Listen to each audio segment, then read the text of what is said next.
Good evening, everyone.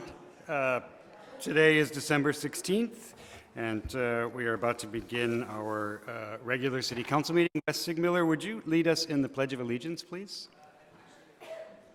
Okay. How about the person next to him? What's your name? Okay. Who would like to lead us in the Pledge of Allegiance? Just come forward. Thank you.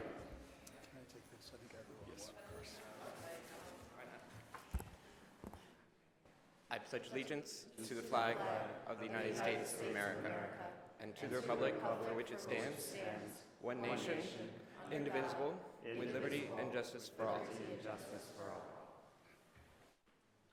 Thank you very much. City Clerk, can we have a roll call, please? Yes. Councilmember Duran? Here. Councilmember Heilman? Here. Councilmember Meister? Here. Mayor Pro Tem Horvath? Here. Mayor D'Amico? Yes. We have a quorum. Thank you. And may we have a report of the closed session agenda, please? Thank you, Mayor. Tonight's meeting was called to order in these chambers. There were no comments on the closed session agenda and no reportable action taken in closed session. Thank you, Mayor. Thank you. And how about our agenda? Any changes from the staff? Yes. Staff is requesting that item 2Z be tabled to a future meeting, and that's the approval of the final tract map. All right. Thank you very much. Any changes from my colleagues? Council Mayor Pro Tem Horvath? I was going to try and add a couple of items, if I might. Item 5A, yes, which is the amendment to the license agreement for street furniture with Outfront Deco Street Furniture LLC. All right. Any objection from anyone there? All right. 5A will be moved to consent. And item 5B, which is the resolution approving purchase of the real property located at 8301 to 8315 Santa Monica Boulevard in the city of West Hollywood. Any comments on that? I have comments, but I can make them at council member comments. I move to consent. Without objection, we'll move 5B also to consent. Any other items from our agenda? I'd suggest 5C, the conversations regarding Sunset Strip. I have questions about that. All right. Could we table item 4B, the appointments? I haven't completed my interviews. Yes. Be tabled. Okay. I'd like to pull 2W, the legal services with Tao. Item 2W will be moved to excluded consent. Any other changes? I'd like to pull 2EE. And 2EE will also be moved to excluded consent. That's the sex worker task force item. Yes. Can we, since there are so many speakers here on that item, can we maybe put that right after our public hearings rather than under new business? No objection from me. Anyone else? All right. So, City Clerk, if you would be ready for that, we will do that. 2EE will be right after our public hearing 3B. All right. Any other changes? Okay. Motion to approve the agenda as amended. Motion approved and seconded by Mayor Pro Tem Horvath. Mark our votes. Looks like we have an agenda. That's terrific. All right. Do we have any adjournment motions? Yes. I would request that we adjourn in memory of Dan Berkowitz. Dan was a West Hollywood resident, a playwright, and the co-chair of the Alliance of Los Angeles Playwrights. Through this organization, he was a longtime partner with the city. He received several One City, One Pride and Community Arts grants. He also previously served on our city's Lesbian and Gay Advisory Board for many years, and he was a vocal proponent of the arts and cultural affairs in the city. I would request we adjourn in his memory. Thank you, Mayor. First, I'd like to adjourn tonight in memory of Steve Ganzel, who is a clinical psychologist, longtime member of the Christopher Street West Board of Directors and chair of the Los Angeles Leather Coalition for 4 years. He previously worked for the U.S. Department of Veterans Affairs and was a clinical director of the mental health program at Being Alive. Steve was an active community member, most recently participating in the reading of names of those who have died of AIDS at the World AIDS Day event on December the 1st. He is survived by his partner, Tony, his adult children, Kristen, Shalise, Zach, and Adam, and his grandson, Anson. And we extend our condolences to his entire family and friends. I'd also like to adjourn in member of Robert Trentacarlini, who is also known as Trent Carlini, a longtime Las Vegas entertainer. He was known as one of the best Elvis Presley tribute artists to ever perform. He started his tribute to Elvis in 1990 with Legends in Concert at Imperial Palace and went on to create his own tribute show. He was a great artist and musician, won many international competitions for his work, was a loving father to his 4 children, and will be remembered as creative, loving, compassionate, and a kid at heart. He is the father of a close family friend, my brother's girlfriend, and we extend our condolences to their family as well. Gladly, there were no military deaths since our last meeting, but as is our new tradition to adjourn in the memory of victims of mass shootings, on the morning of December 6th, a mass shooting took place at the Naval Air Station in Pensacola, Florida. The shooter killed 3 people and injured 8 others. The victims were Airman Mohammed Sameh Haitham, age 19, of St. Petersburg, Florida; Airman Apprentice Cameron Scott Walters, age 21, of Richmond Hill, Georgia; and Ensign Joshua Caleb Watson, age 23, from Coffee County, Alabama. Thank you, Mayor. Without objection. Other adjournments? Councilmember Meister? No, actually, just something about the agenda. I was Okay. going to actually ask if we could pull 2E, which is on the cannabis ordinance, but if I don't have the second reading. Understood. Is there, yes, we can pull item 2E on the cannabis ordinance. Do we need to vote on that, City Attorney, or we're just in agreement that we're going to pull that item off of our agenda and move it to excluded consent? No, you can do that. Just, Okay, yeah, sure. good. All right. Any other adjournment motions?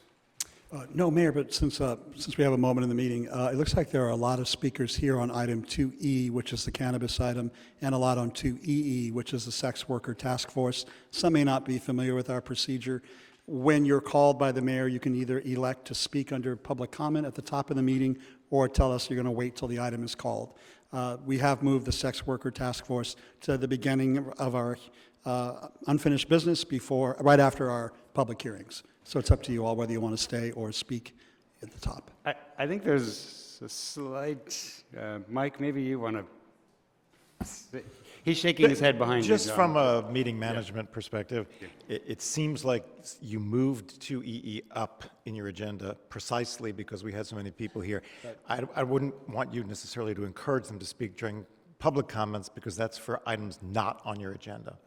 So I would actually encourage the opposite, that people speak on items 2E and 2E when those items are called, and they'll be called earlier in time. Oh, were we going to call 2E earlier in time But also? you can decide that, but I'm not against that if my Okay. colleagues, Why don't we want to play to the audience. We see you, you're there.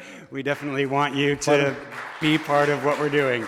So why don't we do 2EE and 2E right after our public hearings, and then you all can just hang tight. We'll get through them quickly. And the wheels of government move slow, so go have a coffee because we're not there yet. All right, so we have finished with our adjournment motions, and now we will move on to presentations. Councilmember Duran, did you wish to go first? So tomorrow, December the 17th, is the International Day against violence against sex workers.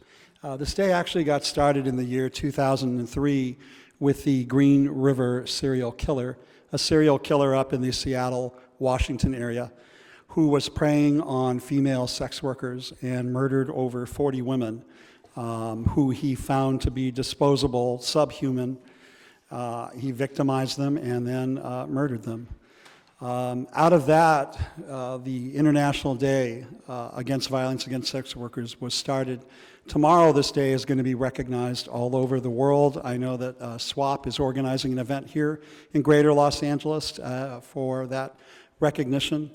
But tonight, we do have a very important item on this very issue, and that is that sex workers are subject to violence, discrimination, harassment, stigma, many of the social ills, and often live lives or double lives outside of public review or the light of truth. Hopefully later tonight, when we have a debate on this issue, we'll be able to move forward with that task force. But right now, at this moment, we're going to give a recognition from the City Council, acknowledging International Day Against Violence Against Sex Workers. I believe there are members of SWAP, the Sex Workers Outreach Project, who are here to receive the proclamation. And if any of my colleagues wish to join me for the presentation, you're welcome to step down from the dais with me. So can we have the members of SWAP, all the members of SWAP, come up for the presentation, please?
You address us because the television is broadcasting.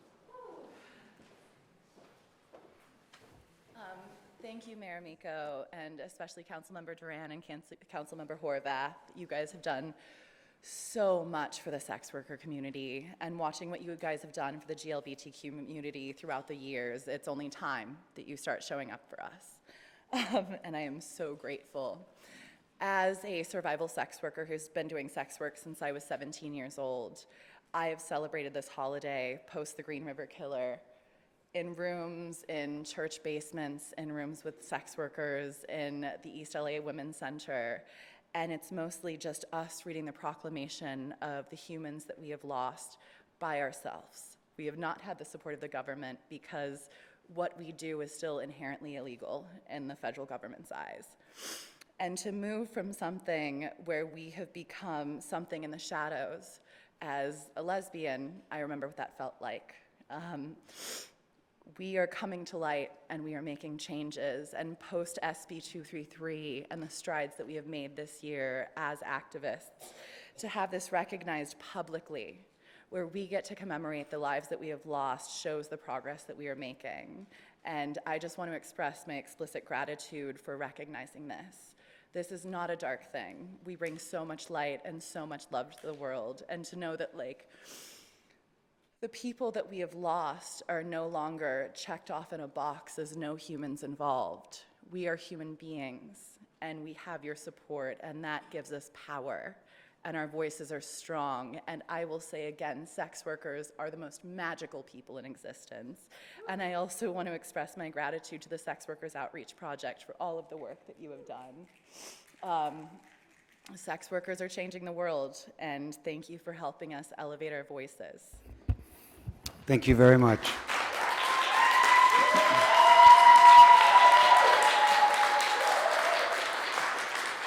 Y'all are going to read this proclamation, though, right? Because that's important. John, you're going to read this, right? I just going to summarize it when I said it. Why don't you tell them, though, about your event tomorrow night? Okay. Do you want me to read it or tell them? No, just tell them about the event. Okay, so tomorrow we are actually holding, there are several. Soldiers of Pole will be holding a vigil that's specifically for all sex workers, but mainly strippers. Sex Workers Outreach Project Los Angeles will be holding a vigil at the Altamed Chapel, and we will be reading the names of every sex worker that has been lost in 2019. And also, as another fun fact, in 2018, 68% of the women that we read the names of for Trans Day of Remembrance were sex workers. Sex workers are a part of the LGBTQ community, and if you are not supporting us, you are not supporting the community. Thank you very much.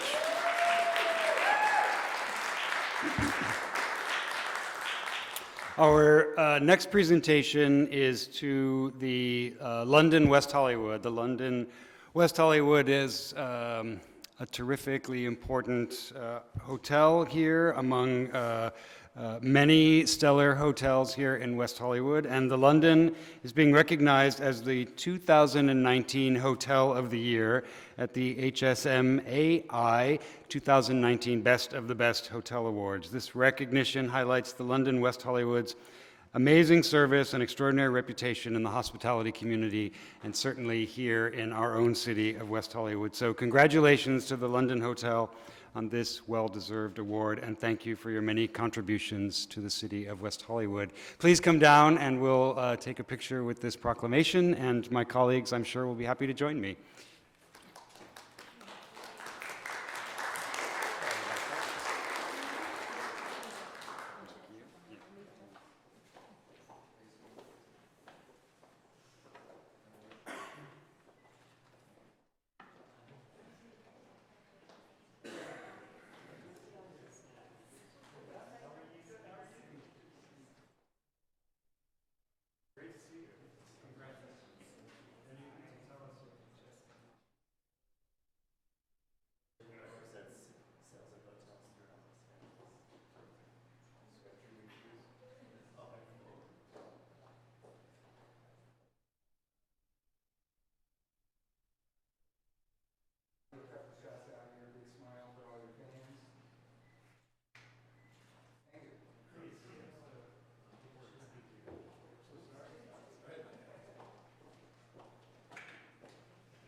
Well, good evening, Mayor and City Council members and fine City Manager Aravello.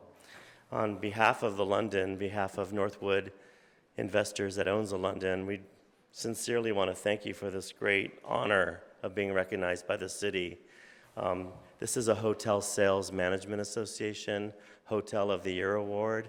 It's for all hotels in the city of Los Angeles globally.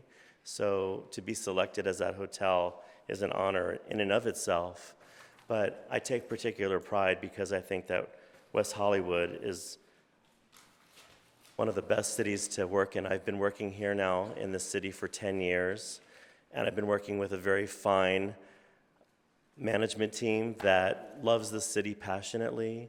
And I'm also very proud to work with a city council and a mayor that really cares about the city tremendously. And to be supported as a business helps us to thrive and succeed. So on behalf of our organization, thank you so very much for this honor. Thank you, and keep doing what you're doing. Thank you, will do. Thank you. So now we are going to move on to public comment. The City Council, of course, values your comment. We appreciate that you're here. We'd like to limit our public comment period to 20 minutes, with 2 minutes allotted for each speaker. We have several members who are here to speak, but we're going to go through those that are here to speak on items on our consent calendar, and then items that are not on our agenda, and hopefully we'll get through everyone present.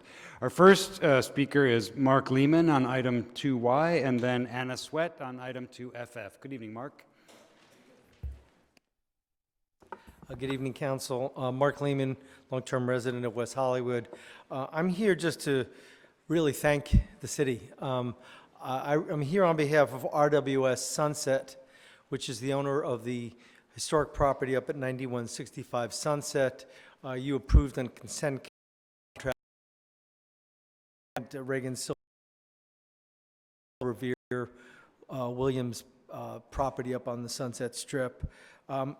Just in particular, we want to thank Tony Castillo and staff for all of his work, everyone else on staff, to the Historic Preservation Commission, who's been working with us, to Historic Resources Group and John Lacasio over there, who've worked with us, the West Hollywood Preservation Alliance, which has been a big supporter of what we're doing, and of course to the City Council for approving the Mills Act contract. These kinds of things go a long way in helping to offset some really substantial costs you have in a building of this age that needs basically a redo from top to bottom to bring it up to the 21st century, and thank you for that opportunity.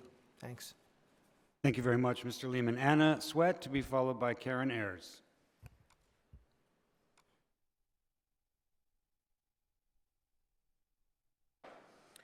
Hi, everybody. How are you? No, I wasn't just released from jail or an institution of any kind. I came from the LGBT senior party over in Los Feliz. I had a hell of a good time there this afternoon. Met old friends, made new friends. Mr. Michael Wolfson was no longer there. He's retired. He's a great guy. He's done so much for our organization there throughout the years, especially at Christmas time. And I want to commend him personally here at the podium. I sent him a card, and he has a lot of other people assisting him. I met some of them tonight, people who are in the powerful positions at the senior center there now. And, you know, they had a lot of good entertainment, and I just had a wonderful, wonderful time there. And I just wish that everybody was a senior. I wish everybody was a senior to be able to enjoy themselves in their lives as much as I am right now. And you know, I got to say something else real quickly. I call myself the present lady. I built myself a name throughout the past couple of years. When I go into a restaurant or on a bus bench or wherever, I pull something out of my purse. It could be a little eraser, a pencil, a pen, a pad, a pack of tissues, or gum, and I say, take this. I'm the present lady. I'm not past yet. I'm still here. I'm in the present. I want you to remember me. But now it's Christmas time. So I'm getting myself in deep trouble. Everybody would want Christmas presents this time of the year when I meet them. They want something bigger than a pack of gum, I'm sure. But I'm giving all of you a little Christmas gift from me. This is what I can afford to give right now. If you'll accept this, please. Anna, you can give that to the city clerk. This is a present for Yoshinoya Restaurant. Discounts, some discount coupons. So Thank you very much. Split them up and enjoy yourself. That's wonderful. Oh, and She Angels, I want to know, I read that on the agenda. What is She Angels? That's why I'm here at the podium. Well, I don't understand. Yeah. Your time is up, but I believe one of my colleagues, and if they don't, I will talk about She Angels when they're making their public, All right, I want to know making their before comments. much. Yeah, Yes. thank you. Yeah. Okay, thank you so much, Anna. Thank you very much. Merry Christmas. Thank you. Karen, to be followed by Alexis Sanchez. Hi, I'm Karen Ayers, a resident of the city of West Hollywood, and I'm on the Women's Advisory Board, but tonight I'm wearing my Hollywood Now hat for the Hollywood chapter of the National Organization for Women, and I'm just speaking in support of a number of the items on your consent calendar. The Roe v. Wade annual anniversary commemoration, which is in January, that is just so important, and it's a great annual event that the city has always supported. I am just so thrilled to see that the city is continuing to support that work. I'm also thrilled about She Angels, and I can talk to you more about that if you want. That's a great event. There's going to be a number of She Angels events coming up, but there's the one in late March in particular. I'm thrilled to see that for the month of March. It'll be a great way to close out Women's History Month. The thing I'm really thrilled to see, though, is the Transgender Arts Initiative grant. And Hollywood Now is supporting one of the grant recipients, which is the Trans Vagina Diaries, and it's kind of sort of a spin-off of the Vagina Monologues, but it's its own original work, and it's being created and produced to debut right here. And so by supporting this initiative and the grant, it's doing something very important for the transgender community and the community as a whole to get a better understanding of the transgender community. So thank you very much. Thank you very much, Ms. Harris. Alexis Sanchez to be followed by Matthew Kennedy. Alexis. I'm going to wait until item 3E. You got it. Matthew Kennedy to be followed by Tai Sunanan.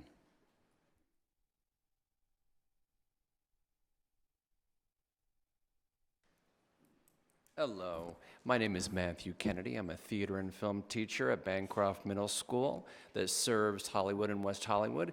And I just came to thank you for the grant, the WeHo Grants in Schools. We're receiving $3,000 this year for our production of Aladdin, which was student chosen. We've got a wonderful group of very talented advanced theater students who produced some films for our winter show last Friday, and we're going to start on Aladdin with student-designed costumes, student-designed digital backdrops, and student-designed props in January. So thank you so much for your generosity. Thank you, Mr. Kennedy. Tai Sunanan to be followed by Lindsay Deaton.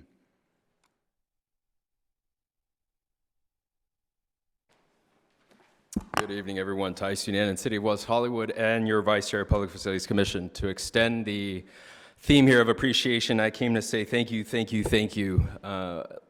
So last week, Time Magazine named their Person of the Year, 16-year-old climate activist Greta Thunberg.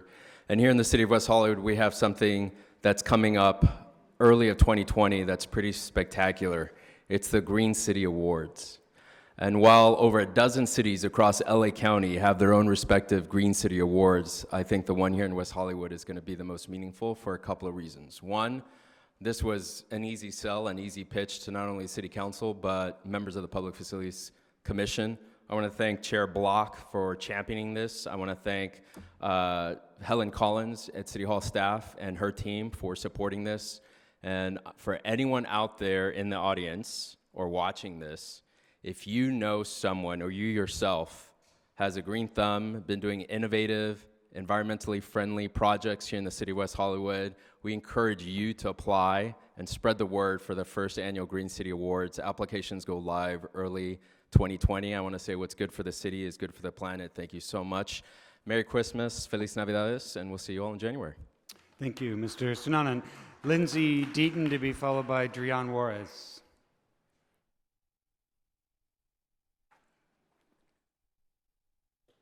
Thank you so much. It's good to see you all. I came to express gratitude this evening.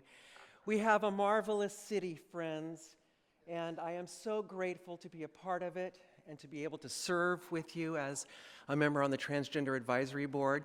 Last month was Transgender Awareness Month, and I can't express enough gratitude to each one of you personally for your time and talents and how you extended yourself in being with us, both at our kickoff on the 4th and at T-Door on the 20th. It did not go unnoticed. It especially did not go unnoticed that you were there till the end of both events. And so we are so moved, so extremely grateful. I'd like to point you to your March calendars. March 31st is the International Transgender Day of Visibility. And this year, or next year, the Transgender Advisory Board will be celebrating Transgender Visibility Month. And we will have a kickoff, and we will make sure that it gets onto your calendars, and we'll extend an invitation to everyone in the city to come and join us. It will be here on March, hopefully the 15th, so stay tuned. Okay, thank you. Thank you very much. Drian Juarez to be followed by Larry Block. Good evening and happy holidays. I just wanted to come up here and thank you for your recognition of the Sex Workers Outreach Project. The work that they do is vital. It really supports a community that experiences multitude levels of violence and trauma that often doesn't get recognized. So thank you for recognizing them and uplifting their voices. I also wanted to thank you for your support of the Trans Arts Initiative in the past, and my hope that you will support it for 2020. This is often the space where trans artists get to showcase their work, get to lift their voices in a way that they often don't get to. So this is an incredible legacy for the city to have. I want to thank you for all of your support, and hope that you will continue to support that good work. So thank you so much for all you do. Thank you so much, Drian. Larry Block, and our final speaker is Jackie Subek. And I believe Jackie is waving because she's going to speak later. Terrific. Larry Block, you are our final speaker this evening.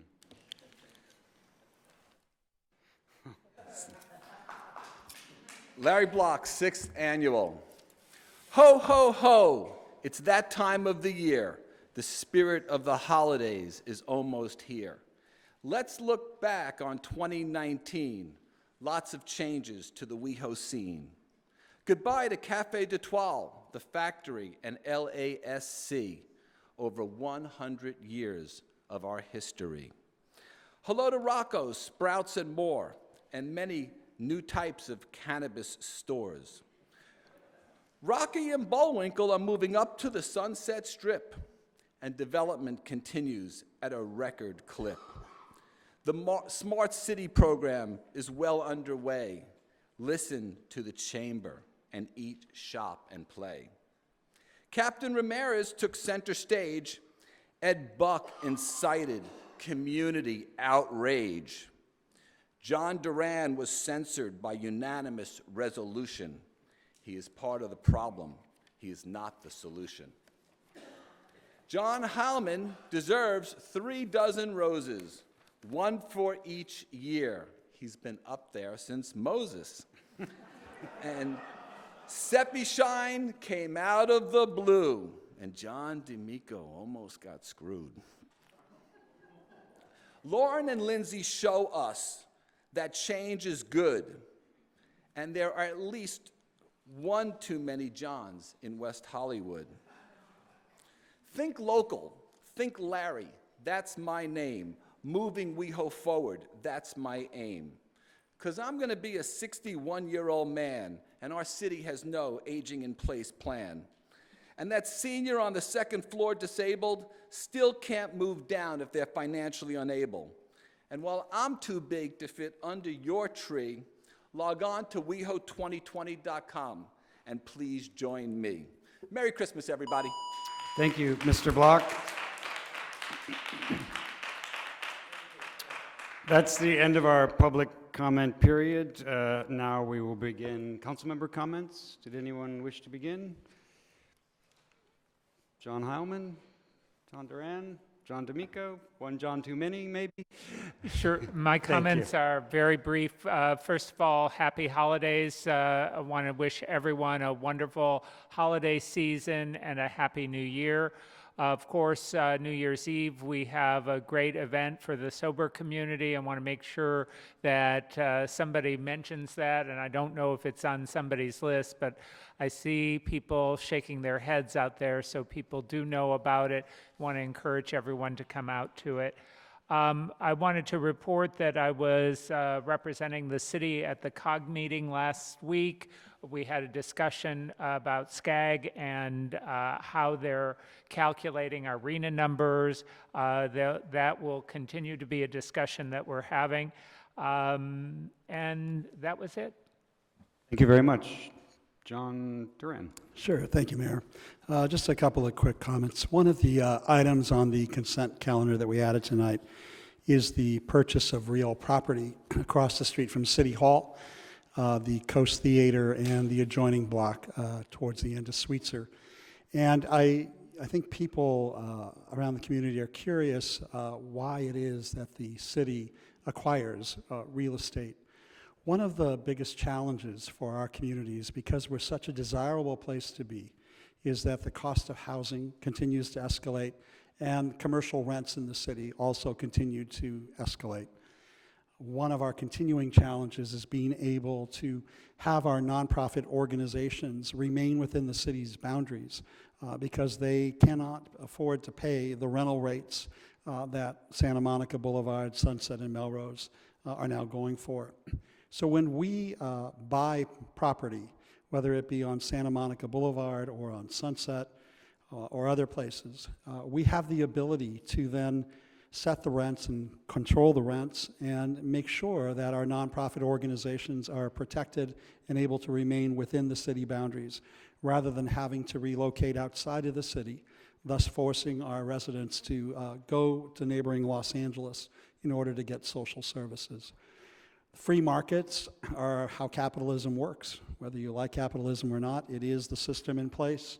And unfortunately, for a lot of nonprofit organizations or people with lower level incomes, the law of the jungle does not work for them. That's why we have a 20% set aside on all new housing, that it be set aside for people with low income or very low incomes. That's why we're buying property along the commercial corridors, so that hopefully we can permanently keep some of our nonprofits within the city. That's how we were able to successfully plant the West Hollywood Recovery Center on Robertson permanently, because a lot of people who are struggling with addiction need to have places to attend their meetings, and more meeting spaces were being pushed out of the city. So when we acquire real estate, there is a method to the madness. There is a reason why. It's often not apparent.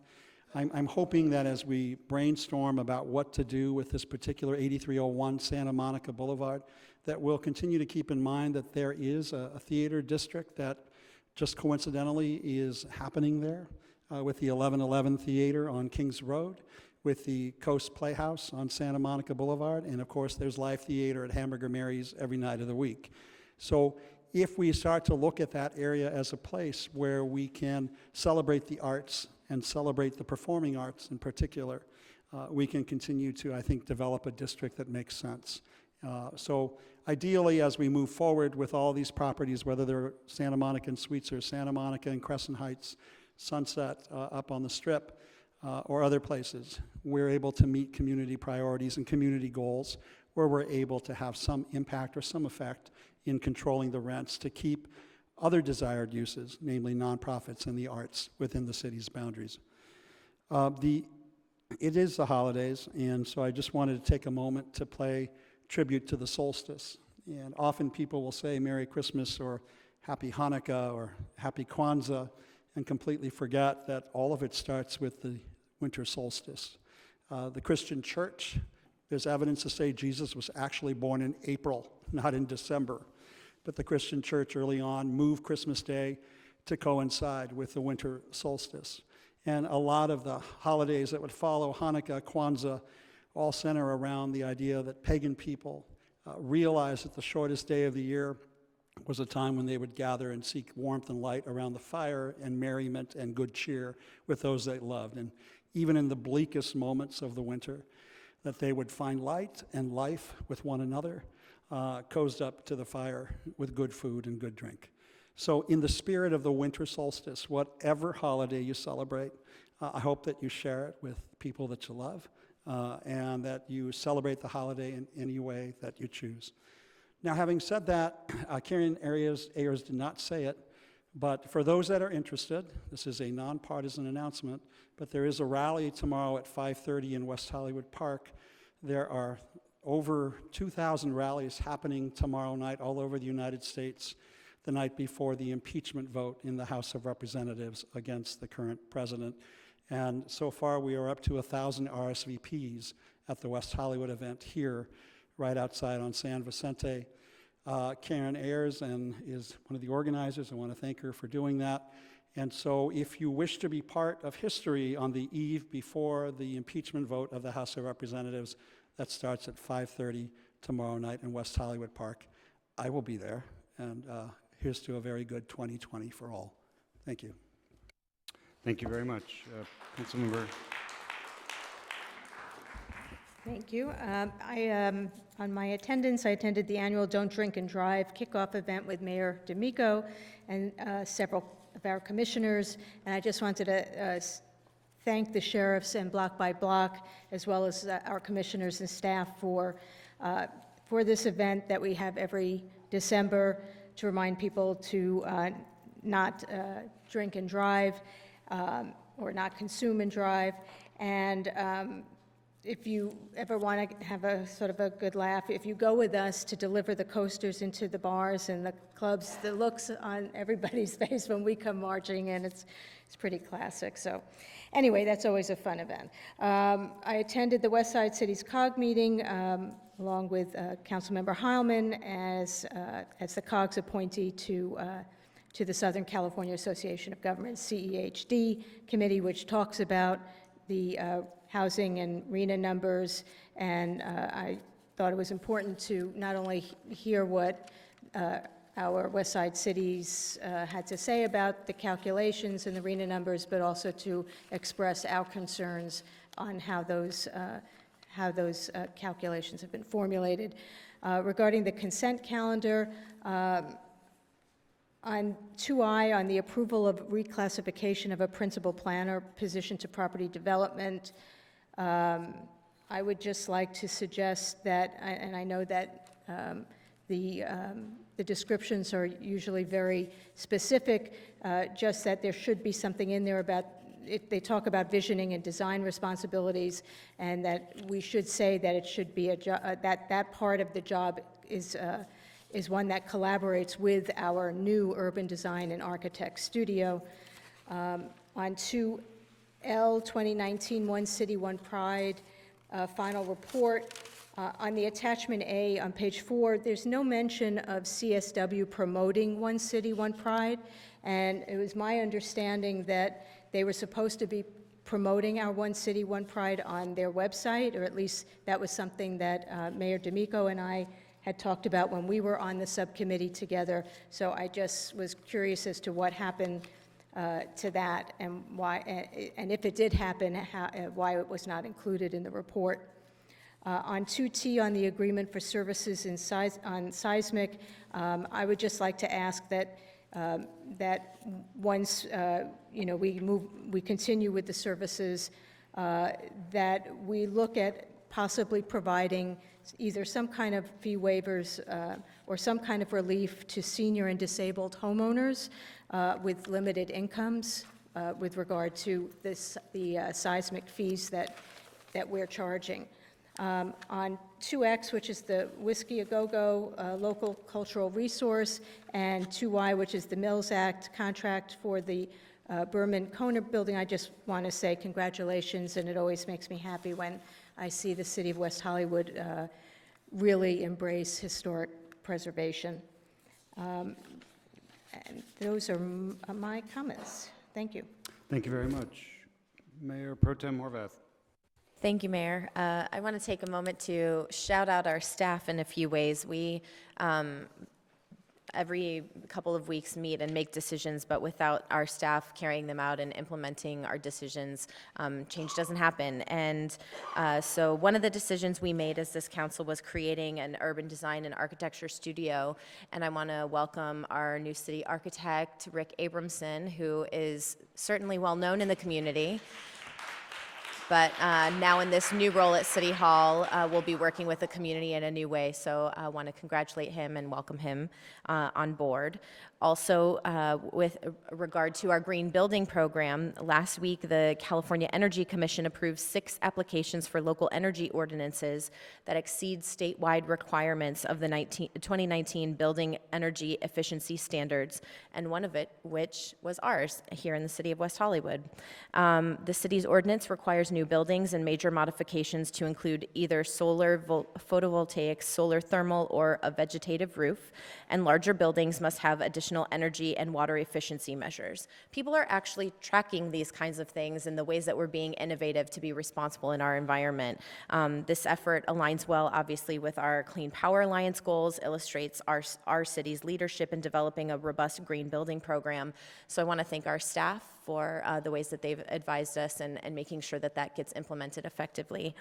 And also, we received the American Public Works Association Award. We were recognized for 2019 Best Project in the Southern California region in the transportation category for the new Scramble Crosswalk at Santa Monica Boulevard in Robertson.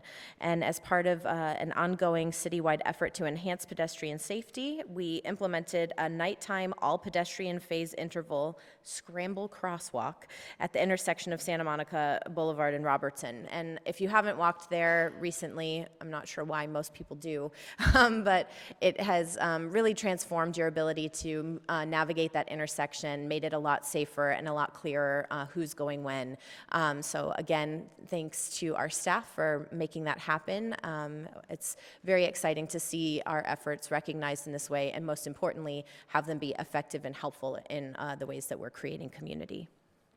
Since our last meeting, I was invited by the West Hollywood West Residents Association to participate in their meeting in a conversation regarding Metro. Carthay Circle also invited me to discuss Metro.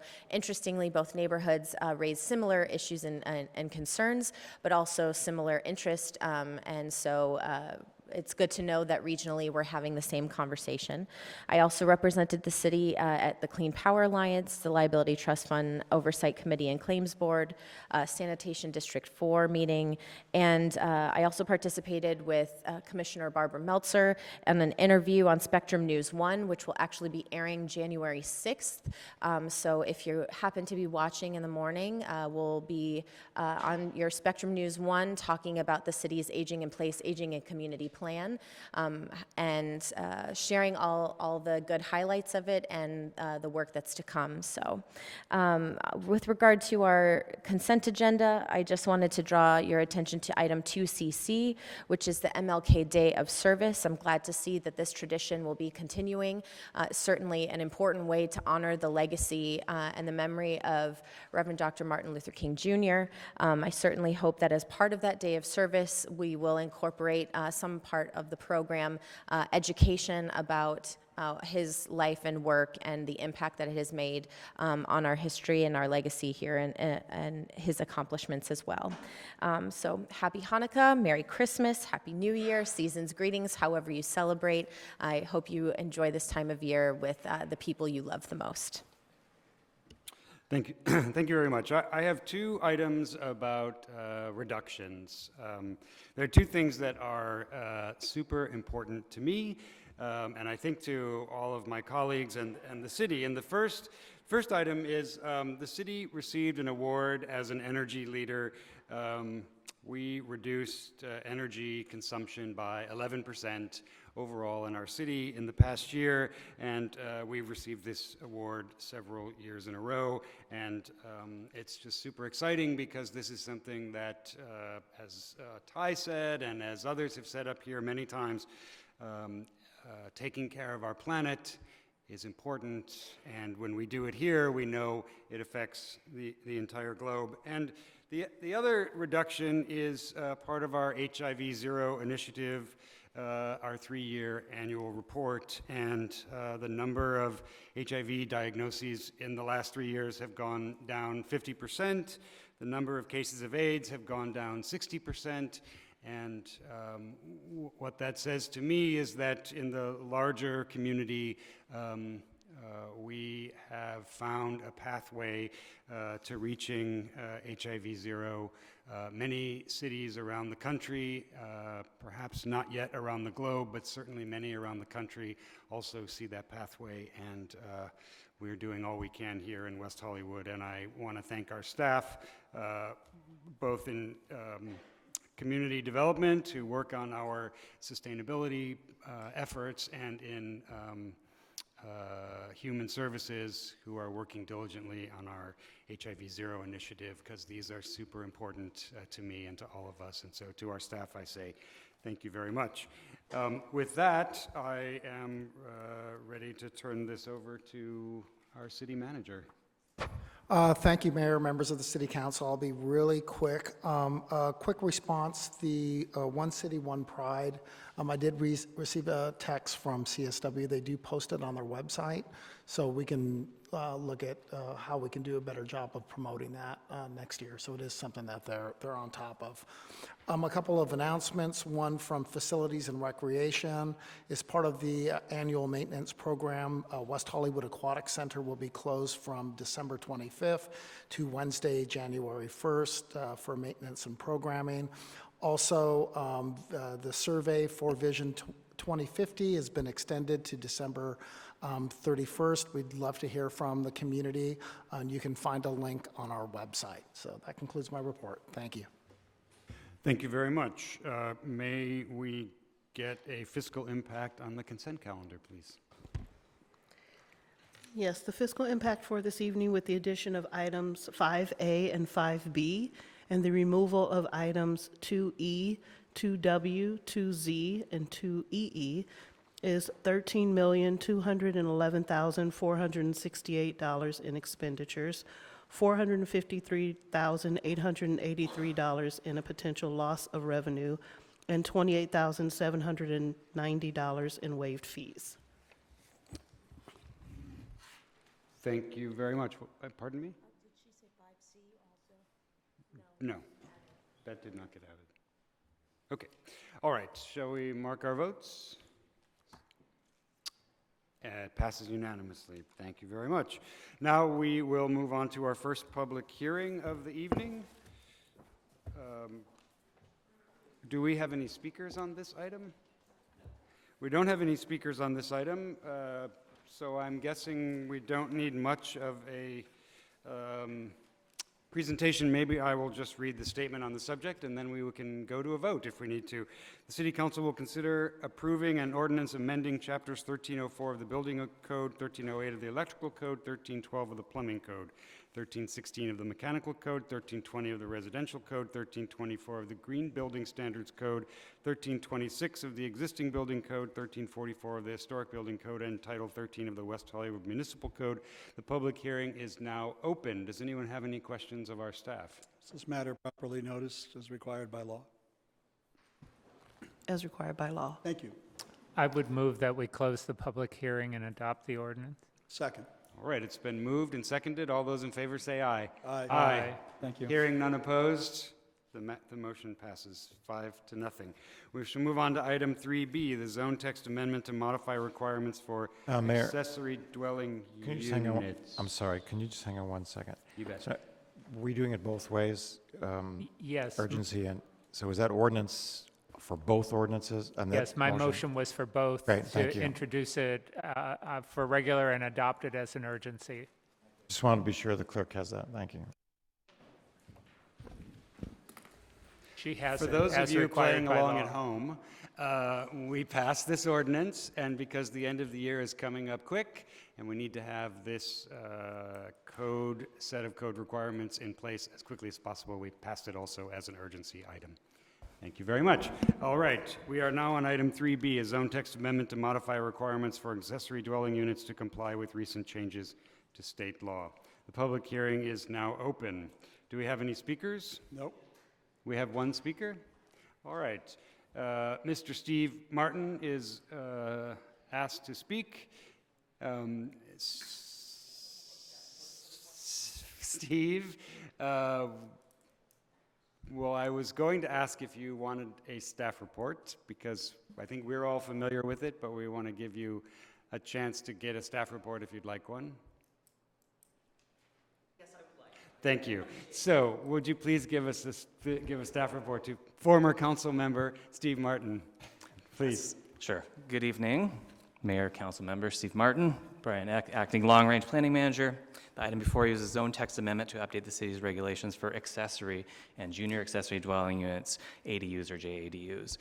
Several bills governing ADU regulations were recently passed by the state that will become effective January 1st. Those bills stipulate that if city does not have an updated ADU ordinance in place at that point, all the rules would default to those prescribed by the state. The proposed ordinance would bring the city's ADU regulations in conformance with those changes. While the staff report has an exhaustive list of changes required by the state, I'm here to answer any specifics that may come up, and we can highlight key things, but otherwise I can keep that to the staff report. I think Councilmember Horvath has a question. Yeah. Sure, I can ask it here. What are you proposing that is different from what state law changes when they're enacted January 1st? So there's a couple things that deviates from what the state law requires us to do. The first is related to the height of attached ADUs.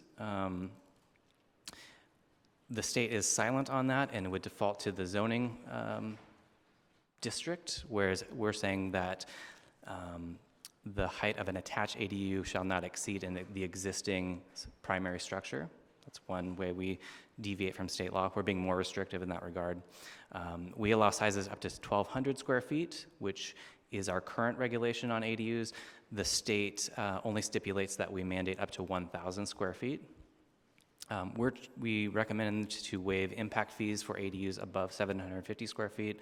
The state is saying we have to do it for ADUs below 750 square feet. We're suggesting we do it for all ADUs. And then the state says we have to have objective standards for kitchen counter space, and we've selected what we believe is adequate kitchen counter space. Is there a reason that we need a regulation on the height to not exceed the existing structure? I can think of buildings in West Hollywood where it's a single-family home surrounded by two-story housing that doesn't seem to, in R2 zones, it doesn't seem to have a negative impact on the neighborhood. That could be the case. We are replacing an subjective finding about ADUs being compatible. We felt like this was an objective measure to retain a compatibility finding, but we could certainly alter that. Okay, thank you. Councilmember Meister. Thank you. There are some on the table that you included in the staff report. If you look at the state law requirements, there are several that say may be allowed and may be allowed, may be allowed. If it was required, wouldn't the state say shall be? I mean, so I'm concerned that we're saying that we're making changes based on the state saying maybe, it may be this or it may be that, but maybe we don't have to change ours if they're just saying maybe rather than shall. So I'm just concerned that we're changing things that we don't necessarily have to change. So I just thought I'd ask that. Maybe that's a question for the city attorney. And then I wondered if, should I just ask all my questions? Please. Okay. When you talk about garage conversions, I just want to confirm that carports are not included in that. And is there a reason we're not including that language, that it's not, that we don't want carports converted to units? And then I had a question about the applicant eligibility. It's the fact that the state says that it's not required that it be the owner. I mean, wouldn't the owner's approval have to be there somewhere? I mean, can't have tenants just adding ADUs. And so that's another question. And also, is this so urgent that we have to do this tonight, or can we maybe look at this a little bit more? Because from what I read on the state law, it's very confusing. The state law is super confusing, and I hate to see us jump to try to accommodate a really badly written law.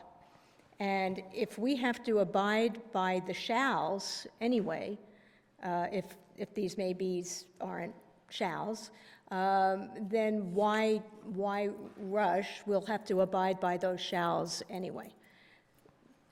Good question.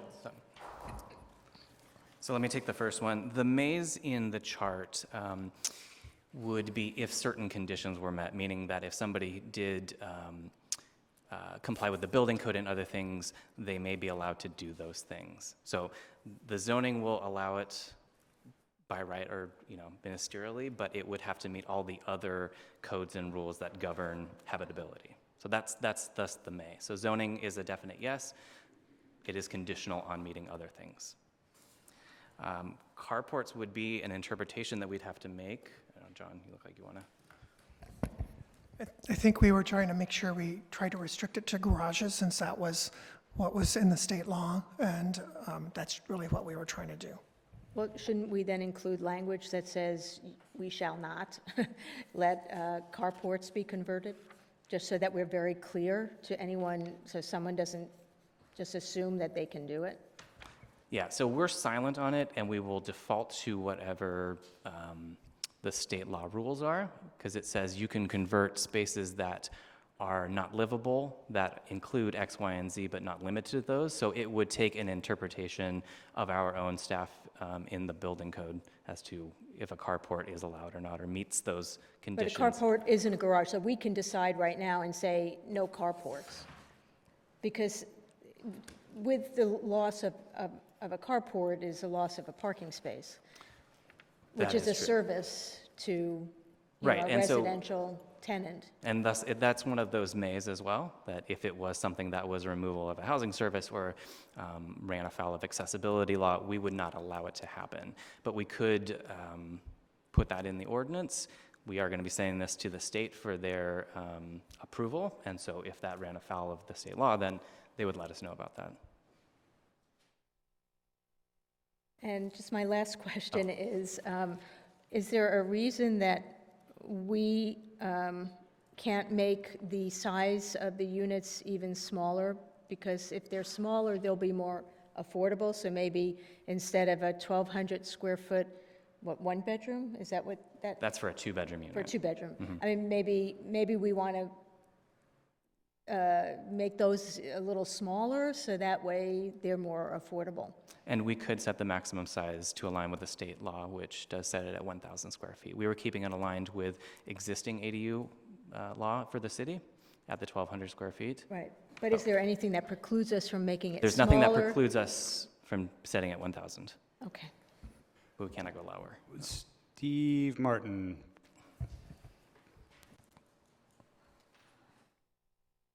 Thank you, Steve Martin, West Hollywood.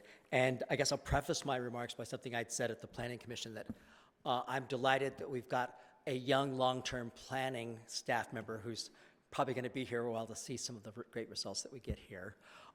In regard to this particular item, I think what Councilmember Meister was saying is this is a well-intended but not well-thought-out proposal. When I was at the Planning Commission meeting, I asked questions, and the staff's comments, staff's responses were somewhat different. The way it was presented is that, for instance, in Dingbat Apartments, those carports can be converted to accessible dwelling units. Parking lots can be converted into accessory dwelling units. You know, for a lot of people, if they lose their parking space because you're on a dingbat on Laurel, you're effectively evicted because there's no street parking. So I know we can't stop what the state wants to do, but if we can't restrict the conversion of carports and conversion of apartment parking lots into accessory dwelling units, then we need to go around the other way and raise the cost through rent stabilization.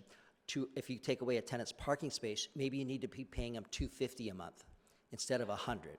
It needs to be a rather draconian response, because otherwise there's a possibility you will see someone taking away 4, 5, 6 parking spaces because they can get $2,000 rent, and they'll blow off whatever they have to pay to tenants. So I understand that you're under a deadline, but I do think we need to think of how this can impact existing tenants, and I appreciate everybody's help. Thank you very much. Councilmember Heilman? Thank you, Mayor. Thank you, staff, for doing this. My understanding is that if we don't have an ordinance in place by the end of the year, state law will just trump our ordinance. Correct. And we don't want that.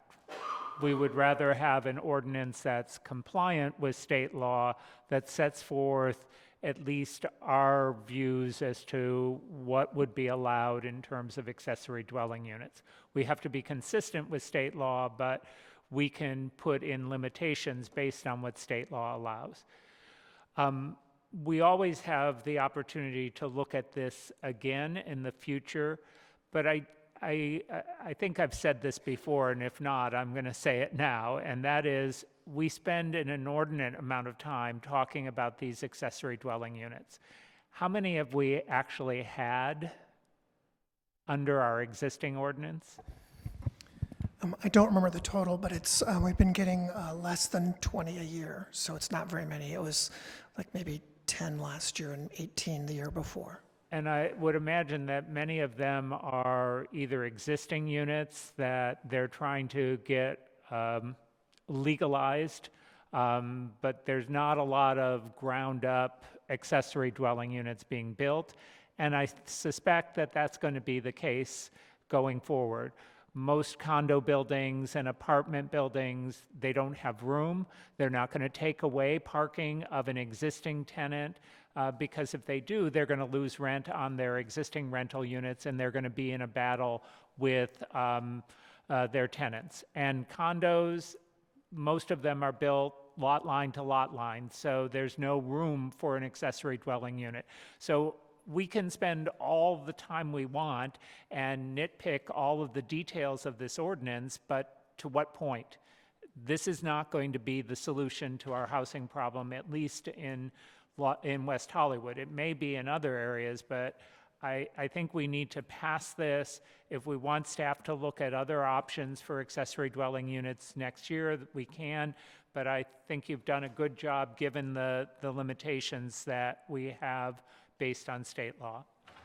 Councilmember Horvath. Thank you, Mayor.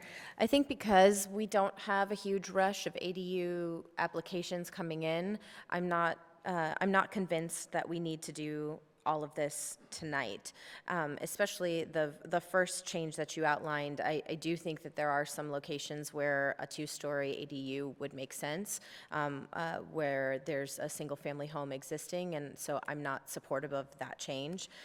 Also, this state HCD has not provided its analysis and interpretation of what these changes are, and this bill is actually a combination of 3 bills, which is why it's so confusing.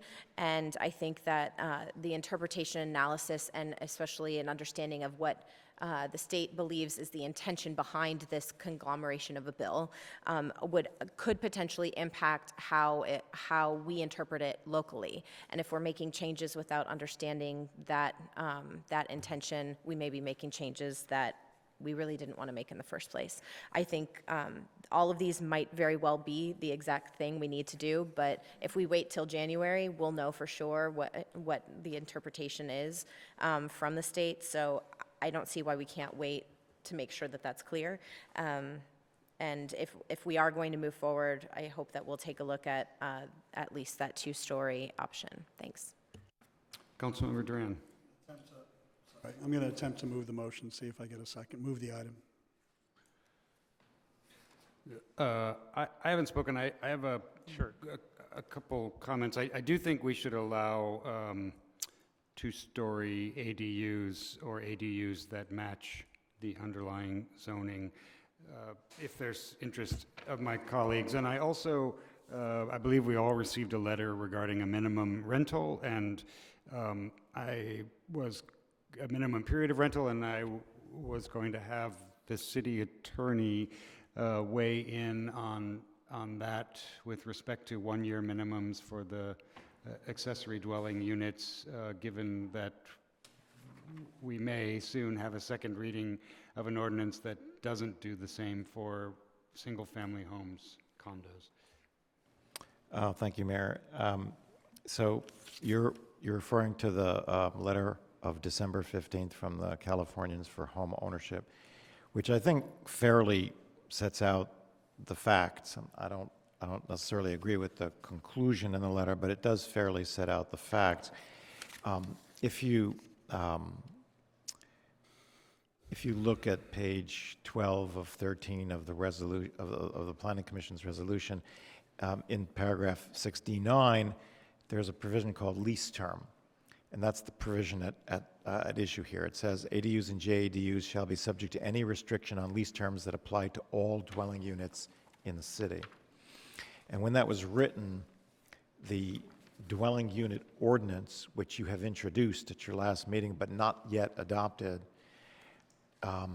originally provided that all dwelling units in the city had to have lease terms of 1 year or more. But when you introduced it, you changed it so as to exempt single-family residences in individually owned condominiums. So this sentence no longer really works because, in fact, the law that you are intending to adopt applies differently to apartments than it does to condos and single-family homes. So that's a concern. Now, the letter makes reference to the advice we got from HCD, which opined that they thought we could adopt a one-year minimum lease so long as it applied to all residential units in the city. And that was the premise behind this section I just read to you. Now it no longer does. So the contention made in the letter is we're no longer following HCD's advice if, by virtue of the change that was made in the dwelling unit ordinance. The letter goes on to say they don't agree with HCD's advice, and their interpretation of the statute is a literal reading of the sentence that says that a local agency may require that the property be used for rentals of terms longer than 30 days. And the intention behind that is to prevent the unit from being used essentially for short-term vacation rental. And the goal here is, of course, that the unit be used for housing. In fact, the ADU changes in state law were advanced in order to be part of this larger package of legislation trying to promote increased housing in the community. The experience we've had here, of course, and we've been struggling with, is that a rental of 60 days or 90 days is not really permanent housing. And we've, in fact, interpreted our ordinance through an administrative interpretation to require a minimum of a year, because that is what we want housing to be used for. It's actual permanent housing, not temporary stays, even if those temporary stays may exceed 30 days.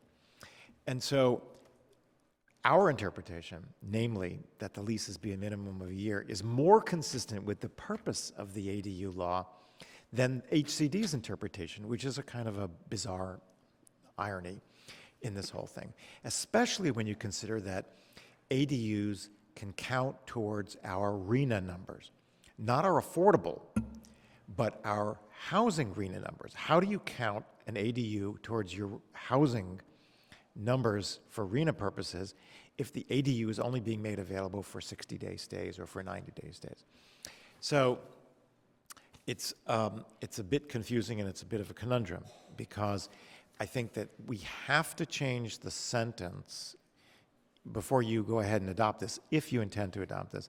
Either way, because we now no longer treat all dwelling units the same. That having been said, you have a choice, and the choice is, do you want to go with the state law, which is 30 days or more, or do you want to stick with a year lease, in which event you would basically change this to say,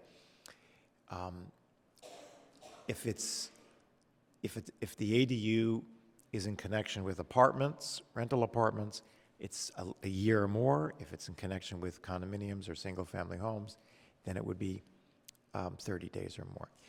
The final thing that I want to just note is that the situation might have unintended consequences, because you could then require a year minimum lease for an ADU on the same parcel as a single-family dwelling, but under the dwelling unit ordinance, the single-family dwelling could be rented for just more than 30 days or less than a year.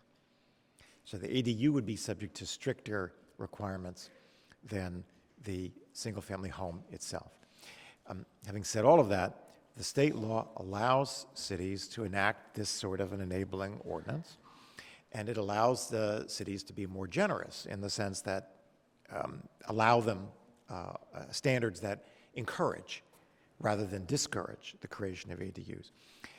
The question is, are we allowed to impose a standard that would not have an effect one way or the other on the creation of the ADU, but would require a longer term of tenancy?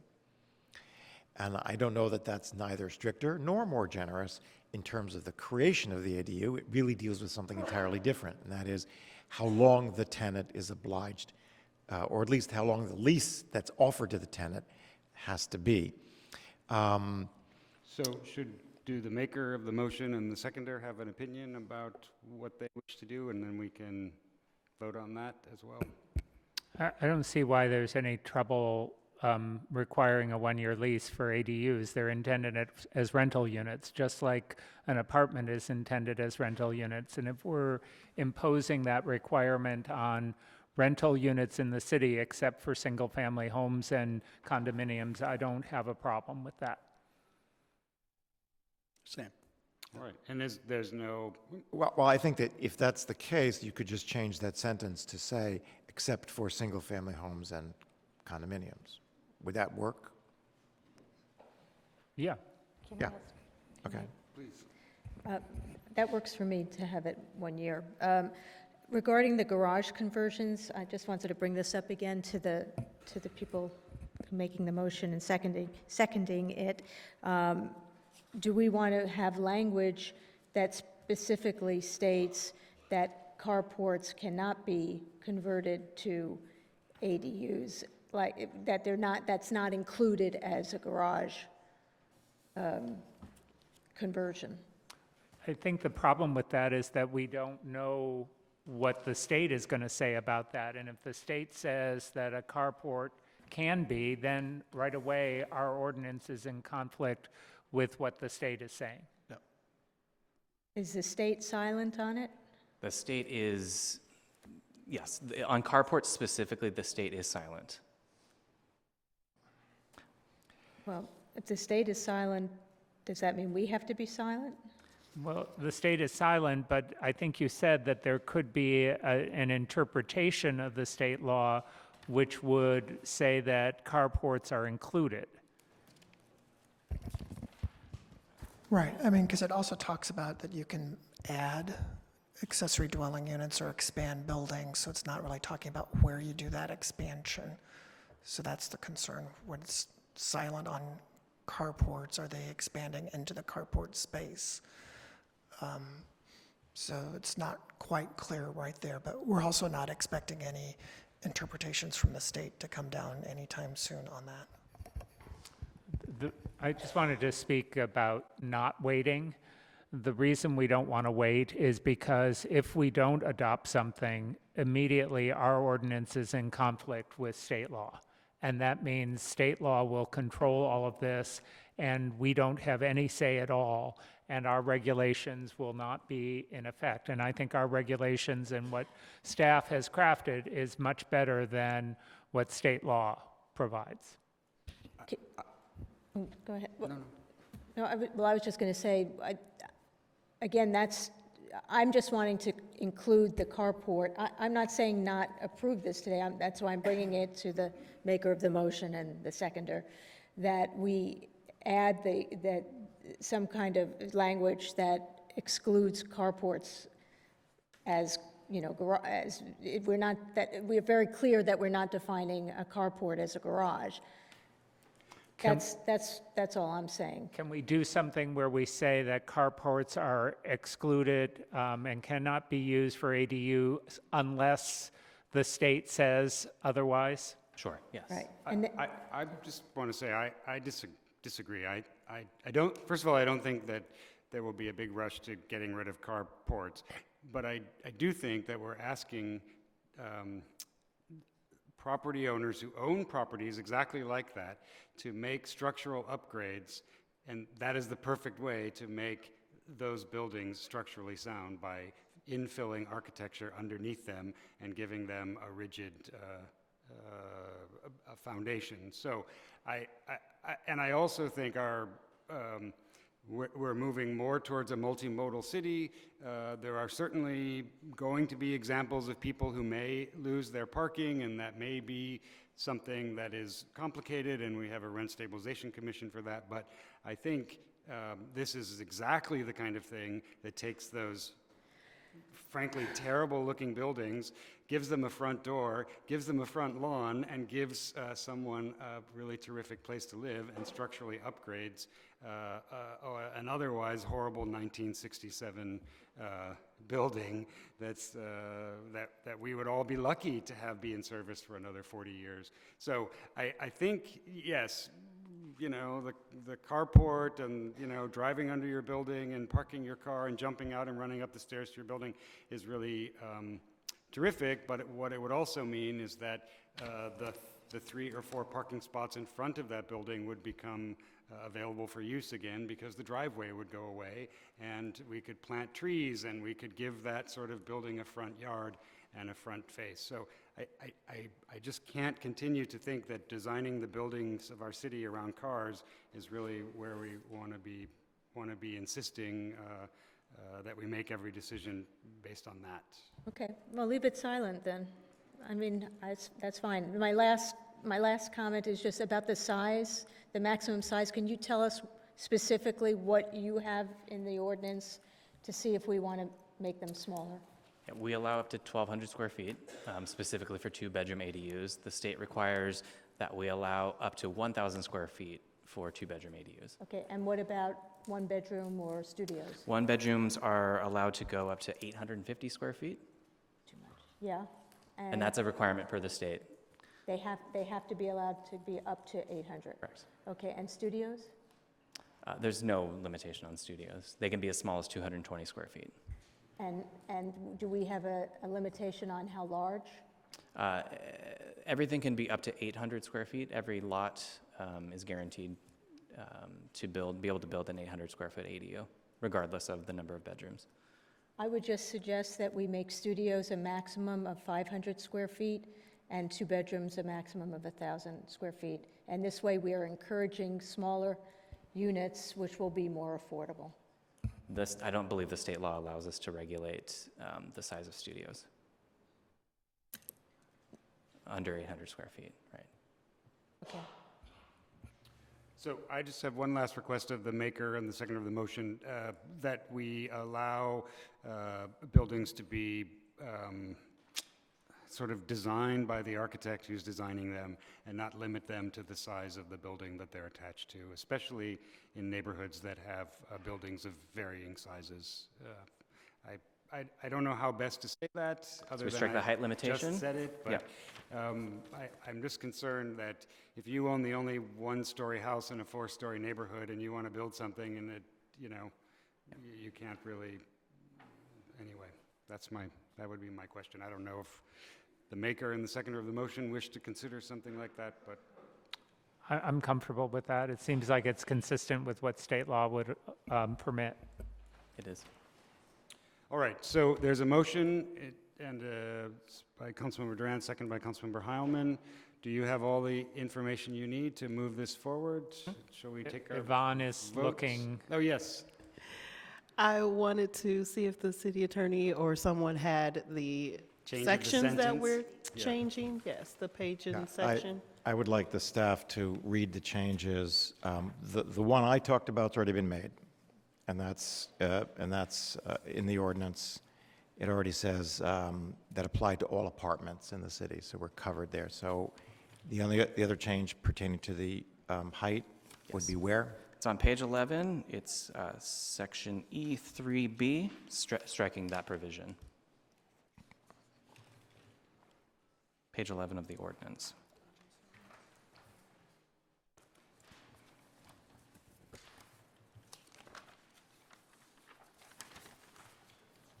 All right. Thank you very much. Shall we mark our votes?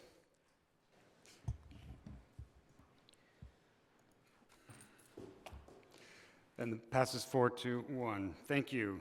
And thank you all for being so patient. That's how government works. We are now going to have item 3EE or 3E? 2EE. 2EE, sorry. 2EE.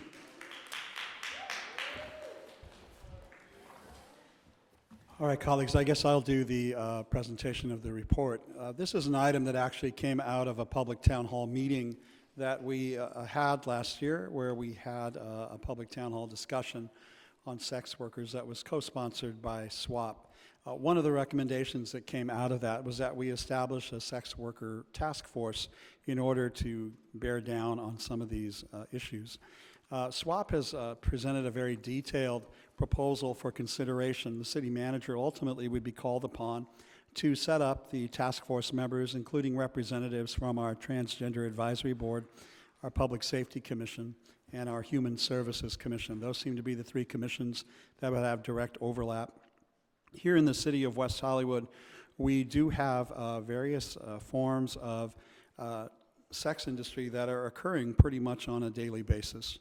Not only the escorts that advertise on apps, Grindr and Scruff, both.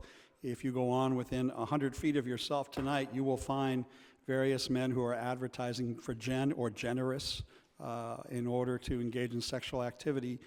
That is all occurring, along with the strippers at the Body Shop on the Sunset Strip, the go-go dancers at Mickey's, at Revolver, at the Abbey. There are massage parlors that operate throughout the city, including a gay massage parlor at Sierra Bonita and Santa Monica Boulevard. There are massage therapists and massage workers who advertise on all of the apps that I suggested earlier.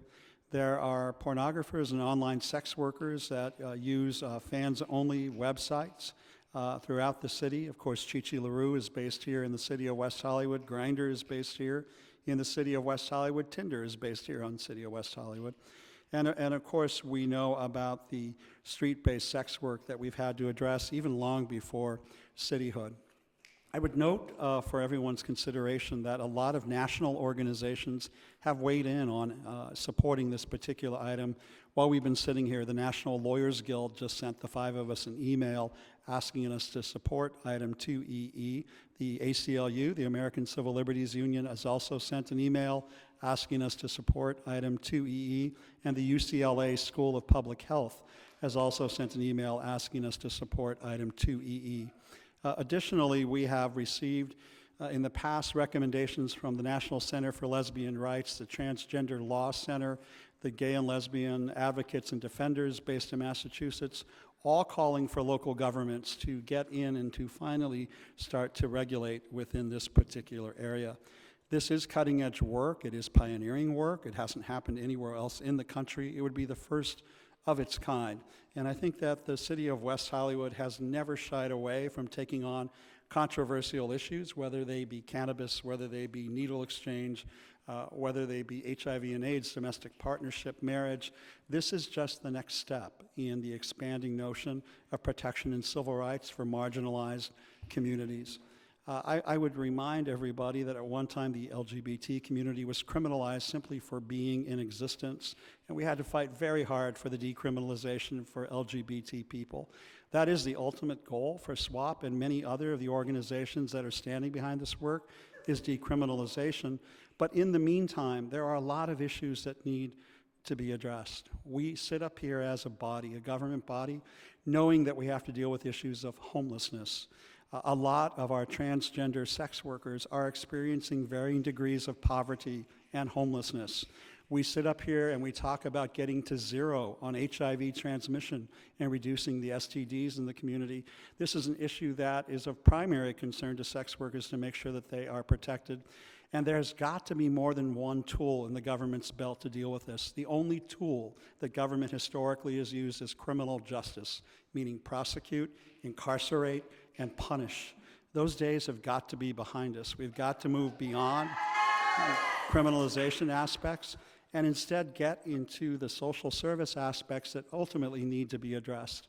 Sex workers have a range of income levels. Some do very well within their online industry or the porn industry or in some of the commercial establishments on the Sunset Strip or Santa Monica Boulevard. However, some use sex work just to survive, just to eat, just to live day to day.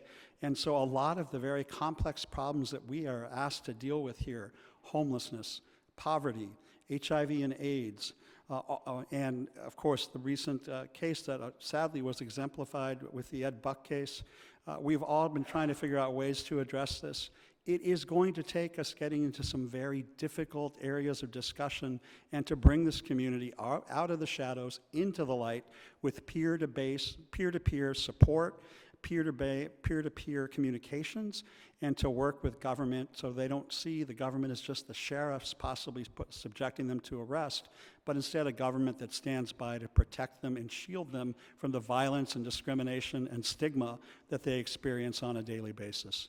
So this is the kind of work that ultimately, after maybe a 90-day or 120 or 180-day period, we can come up with a white paper that would suggest not only to this city, the city of West Hollywood, but the county of Los Angeles and the other 87 cities in this county of where we should go. This is already being done by the city and county of San Francisco, at least on the issue of criminalization, which is a great first step. I was at a DA forum the other night where two of the candidates running for district attorney both support the decriminalization of prostitution. I think this is a way, it's a trend in which the all community is heading, and it's a long time that a lot of these discussions were held.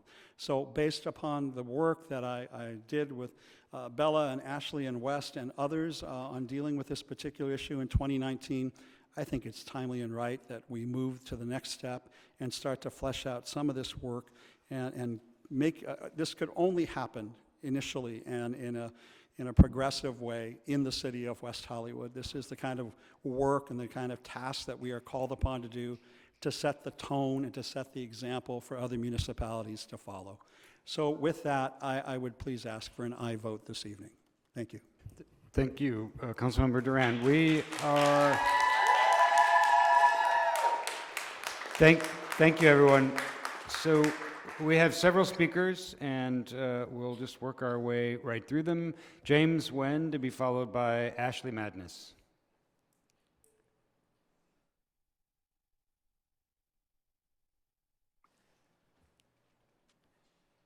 Good evening, Mayor D'Amico, Mayor Pro Tem Horvath, members of City Council. My name is James Wen, and I serve on the Transgender Advisory Board. This evening, I represent myself. I'm speaking in support of item 2EE. I wanted to go to part 4 of the SWAP proposal, which really deals with services, and request that when you do form the task force, that you do have a wide range of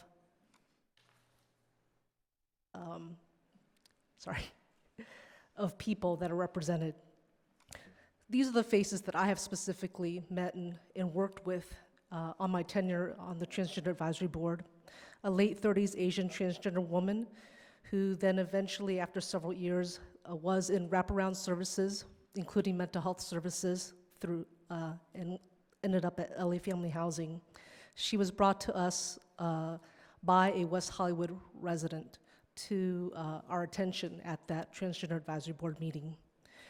I also met with the early 20s Black trans woman. She was originally from the South. We met at McDonald's La Brea, where there was a group of Black trans and non-trans gender people. I offered, there happened to be a Friends Institute meeting that night, and I offered to help them get to that meeting. Only one woman, this was this Black trans woman who was in her early 20s, took us up on the offer, and I'm very grateful for Friends Research Institute and their services. Someone that I was not able to help was a Black trans man, also in his early 20s. He was at the LA LGBT Center, Highland Drop-In Center, didn't like the rules that were there, wanted to be a doctor. I assisted him in getting to a program for GED, but lost track of him and only met with him again on Midnight Stroll. Lastly, I just want to say that there's a book that frequently exhorts, do not be afraid. And this is one of those times when not being afraid to take a bold stance in form of sex worker forum is important, that we don't need to hide behind fear when establishing a new way to address the voice of sex workers. I look forward to the potential for healing in this ancient profession and continuing to place responsibility back on those who abuse and those who profit from the mistreatment of sex workers and their victims. Thank you. Thank you, James. Ashley Madness, to be followed by William Signaler. Hello, Mayor Pro Tempore, City Council. I am Ashley Madness, the Political Action Director of SWAP Los Angeles. I have a JD from NYU Law School, and I've been working at various law firms in Los Angeles and New York since graduating 4 or 5 years ago almost. And we put together this proposal to follow up on the task force because one theme that kept coming up, or to follow up on the town hall, because one theme that kept coming up at the town hall was that sex worker voices and sex worker perspectives are not in the room when decisions on policies are being made that affect sex workers, because sex workers are in all walks of life, every kind of industry they've had as their side hustle, every kind of place you could live. Sex workers have lived in those types of apartments, but we don't usually organize together. We usually stay quiet into the shadows, and if somebody in your room who went to law school, who knows about this, and who is a sex worker, is there writing these laws, they're probably not public about it. So we would like the opportunity to have a bunch of experts and a bunch of people with lived experience who are also experts in their own right in different fields come together and look thoroughly and systematically at what the city of West Hollywood does that affects the lives of sex workers and how we can move to better public policy outcomes. We've had a lot of social science in the past few years and a lot of political movement that shows that there are a lot of things that municipalities and governments can do to improve the lives of sex workers that improve policy outcomes for all types of people and all types of life. Thank you very much. Thank you very much. Ash William Sigmuller, to be followed by Bella, the director of SWAP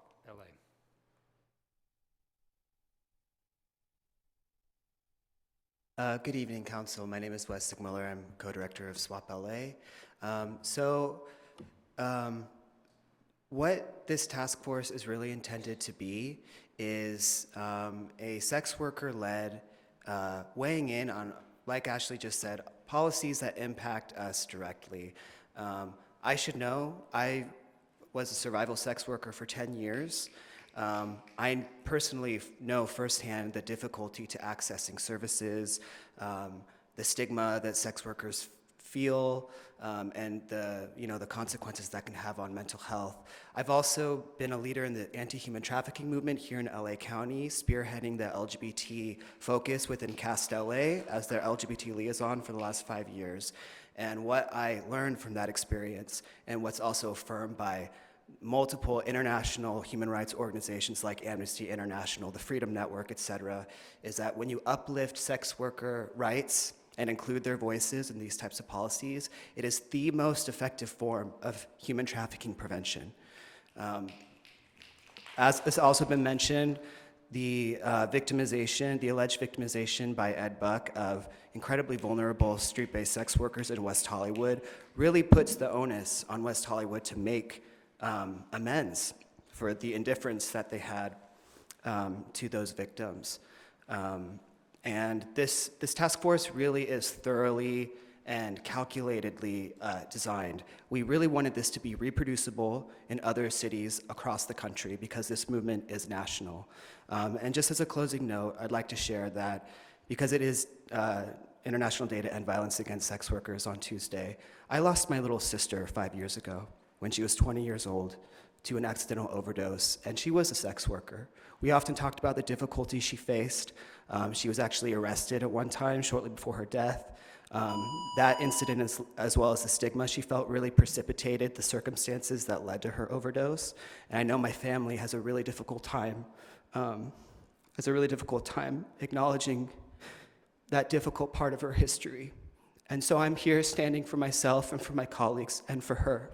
And I know my little sister, I know without a doubt, she would be standing for this issue with us. Thank you. Thank you very much. Bella, to be followed by Jordan Palmer. Hello. Thank you, Mayor, and thank you especially Councilmember Duran. My name is Bella Bathory. I am an award-winning porn star. I am a voter. I am a homeowner. And first and foremost, I am a consensual sex worker. No sex worker I know wants to help continue trafficking.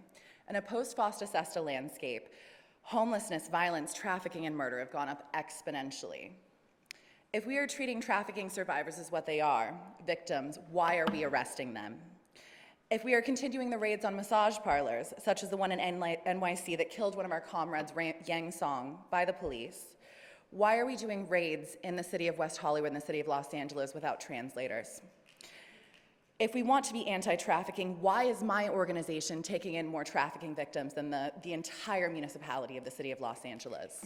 If we want to help homelessness with sex workers, why am I, as a homeowner, taking in people who cannot get homes because of their income?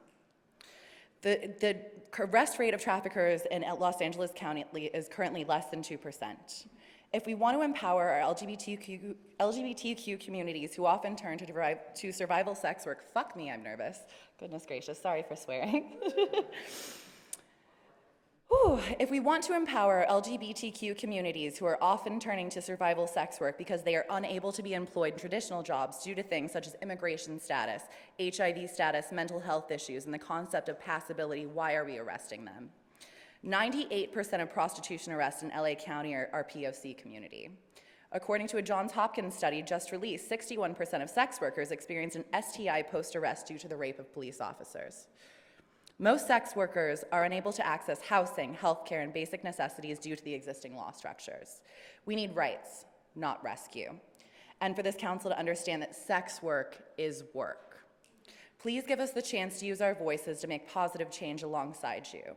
We know what needs to happen to make a safer landscape for the sex workers in our community. And I will say again, sex work is work. Thank you very much. Jordan Palmer, to be followed by Bobby Traeger. Hello, I'm here to convey the endorsements of a number of different organizations that I'm affiliated with in support of Measure EE. The first is Soldiers of Pole, the Exotic Dancers Labor Union, for which I'm an organizer. We unequivocally endorse Measure EE. And the other 5 are student organizations at the UCLA School of Law. The first is our student group of the National Lawyers Guild, and we also sent an email in support. The second is the Survivors and Allies Support Network, which is an organization that I co-founded in support of survivors of sexual violence on campus and for the eradication of sexual violence.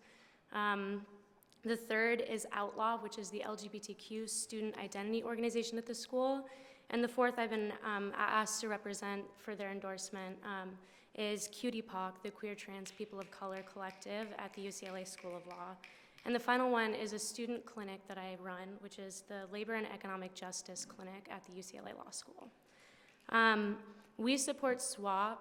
We acknowledge the important work that they've been doing on the behalf of the entire sex work community, and we urge you to pass this proposal to establish this committee. This proposal is well written. It was designed by sex workers. It's appropriate. It includes the exact right parties that should be party to this team effort, and it's going to build practical and applicable solutions. We know that criminalization doesn't solve social problems in general, and especially when you're criminalizing people and saying that it's for their own good, there's nothing more unfair or unjust or frankly ridiculous than such a claim. Sex workers are here telling you what they need in order to lead safe lives, and we urge you to listen to them and to take their advice. Thank you. Thank you very much. Bobby Traeger, to be followed by Feminist Stripper.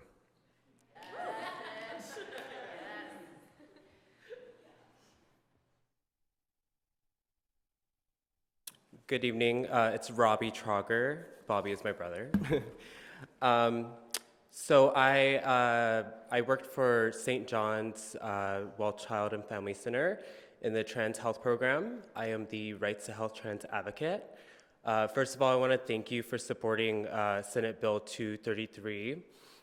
The Sex Workers Task Force is really the next step towards combating human trafficking, health and substance issues, and ultimately to save people's lives. The proposal for the Sex Workers Task Force addresses multiple forms of sex work, both legal and not. The goals of the task force are to improve existing services and create comprehensive social, legal, and healthcare access.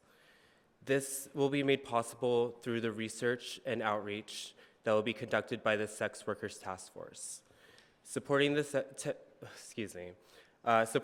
task force will show your constituents that show your constituents of West Hollywood that their city council is committed to advocating and securing their safety. With working and legal protections for sex workers being scarce and almost non-existent, we are here asking the council to support Sex Workers Task Force. West Hollywood has the opportunity to continue to be a leader in human rights and support of sex workers' rights and safety. Thank you. Thank you, Robbie. Feminist Tripper to be followed by Susie Baldwin. Hi, I'm Feminist Stripper. I don't actually live here, and I wasn't planning to be here, but I was detained in Australia for trying to engage in sex work, even though it's legal there. But there's no working visa option for that. It doesn't really make sense. But anyways, I was just thinking, like, we're here in West Hollywood. This is the gayborhood. Like, sex worker rights are gay rights, and the main figures of Stonewall, Marsha P. Johnson and Sylvia Rivera, were sex workers. They were women of color, trans sex workers, and we owe everything to them, and it's about time that governments start listening. I'm excited for this to pass, because it should pass, because usually I feel like California sets the precedent.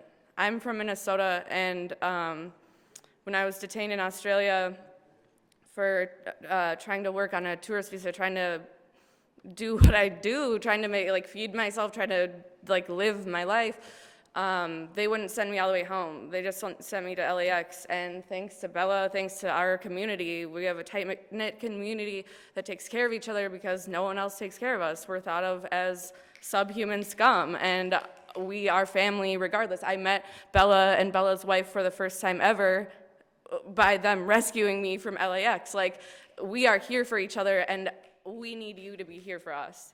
Thank you. Thank you very much. Susie Baldwin to be followed by Alexis Sanchez. Hi, good evening, Council. I want to commend you. My name is Susie Baldwin. I'm a board-certified preventive medicine and public health physician. I'm here representing only myself tonight.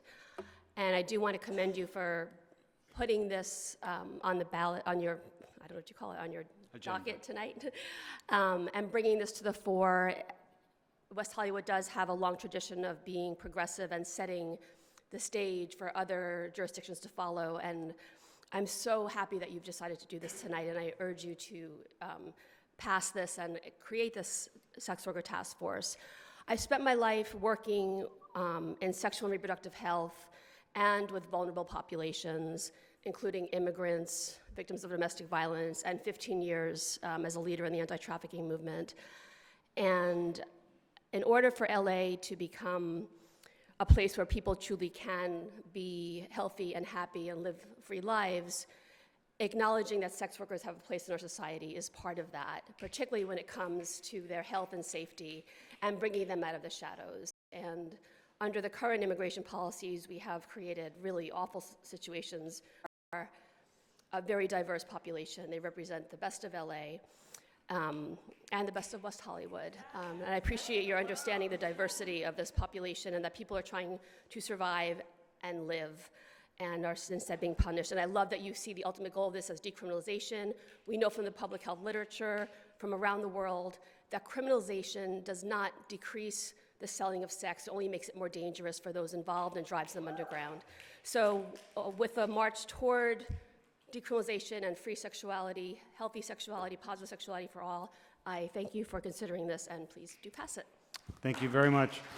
Alexis Sanchez to be followed by Michaela Farrell.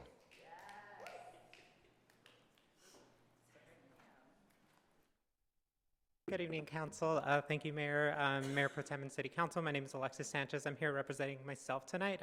I want to start out by saying I'm just incredibly moved by the advocacy from the intersections of public health, law, community members, people who engage in sex work. I'm really trying to, it's incredibly beautiful. I'm speaking in support of item 2EE, sponsoring the creation of a sex worker task force. West Hollywood has a history of giving a voice to those who have traditionally been pushed to the margins and helping to uplift their voice in the hope of creating a truly inclusive city where everyone can feel safe. This city was the first in the nation to establish a transgender advisory board to give trans people like myself a voice when it comes to policy that could affect us. This item continues in that tradition. To quote Amnesty International's Senior Director for Law and Policy, sex workers are at a heightened risk of a whole host of human rights abuses, including rape, violence, extortion, and discrimination. Far too often, they receive no or very little protection from the law and no means for redress. Oftentimes, policy that attempts to address these issues is done so without the input from the communities it claims to be helping, and the result is legislation like Sesta Fosta that many policy experts and community organizations regard as an abject failure that further pushes people to the margins. A task force comprised of experts in the field, people with lived experience, and representatives from city advisory boards and commissions will ensure that any recommendations which come out of this body will truly benefit sex workers and the city of West Hollywood as a whole. There's a saying I always come back to when doing advocacy for marginalized groups, and that's nothing for us without us. Thank you. Thank you very much. Michaela Farrell, to be followed by Howard Byron Chopnick.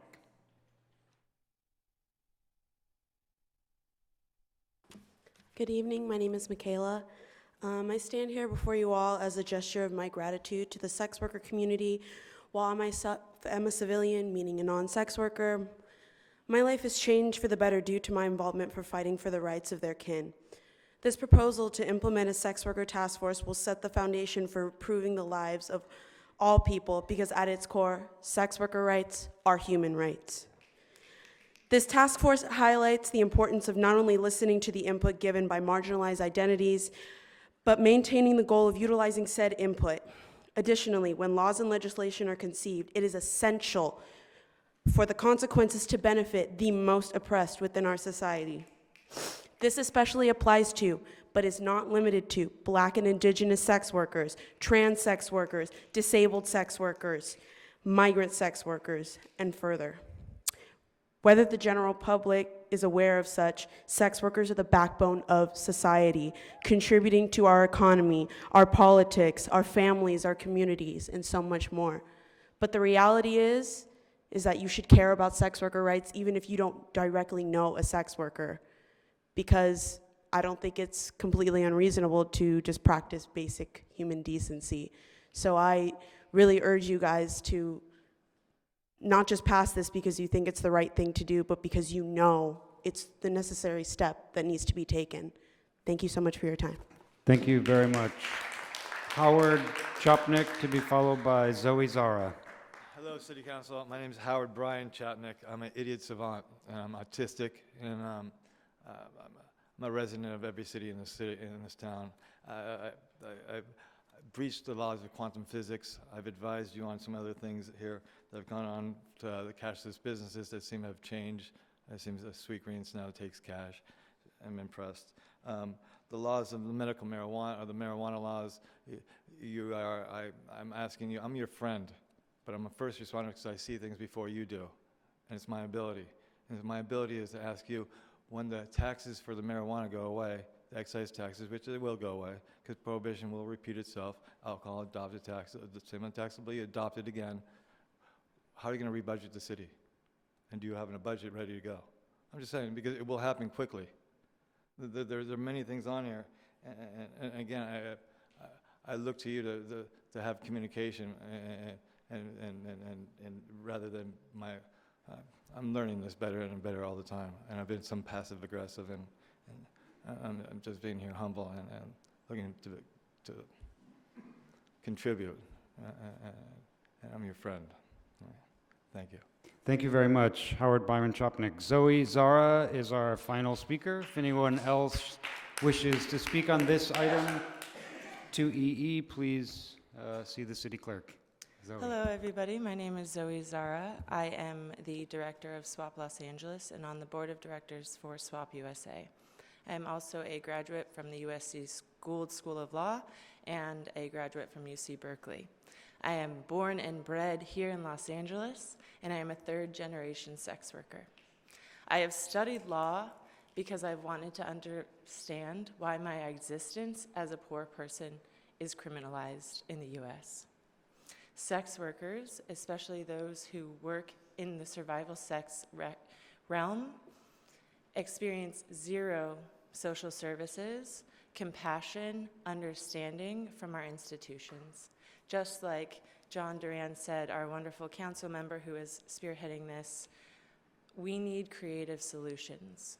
We need human justice, social service-oriented solutions to this issue. And in your mission statement, it says, as a premier city, we are proactive in providing and responding to the unique needs of our diverse community, creative in finding solutions to managing our urban environment, and dedicated to preserving and enhancing its well-being. We strive for quality in all our actions, setting the highest goals and standards. You have an opportunity today to look at how law functions and what law is supposed to function like for its citizens. It's not supposed to incarcerate 75% Black and brown body sex workers. That's what is making up our jails here in California and in Los Angeles. It is not supposed to criminalize the poor who have no resources besides each other, by the way.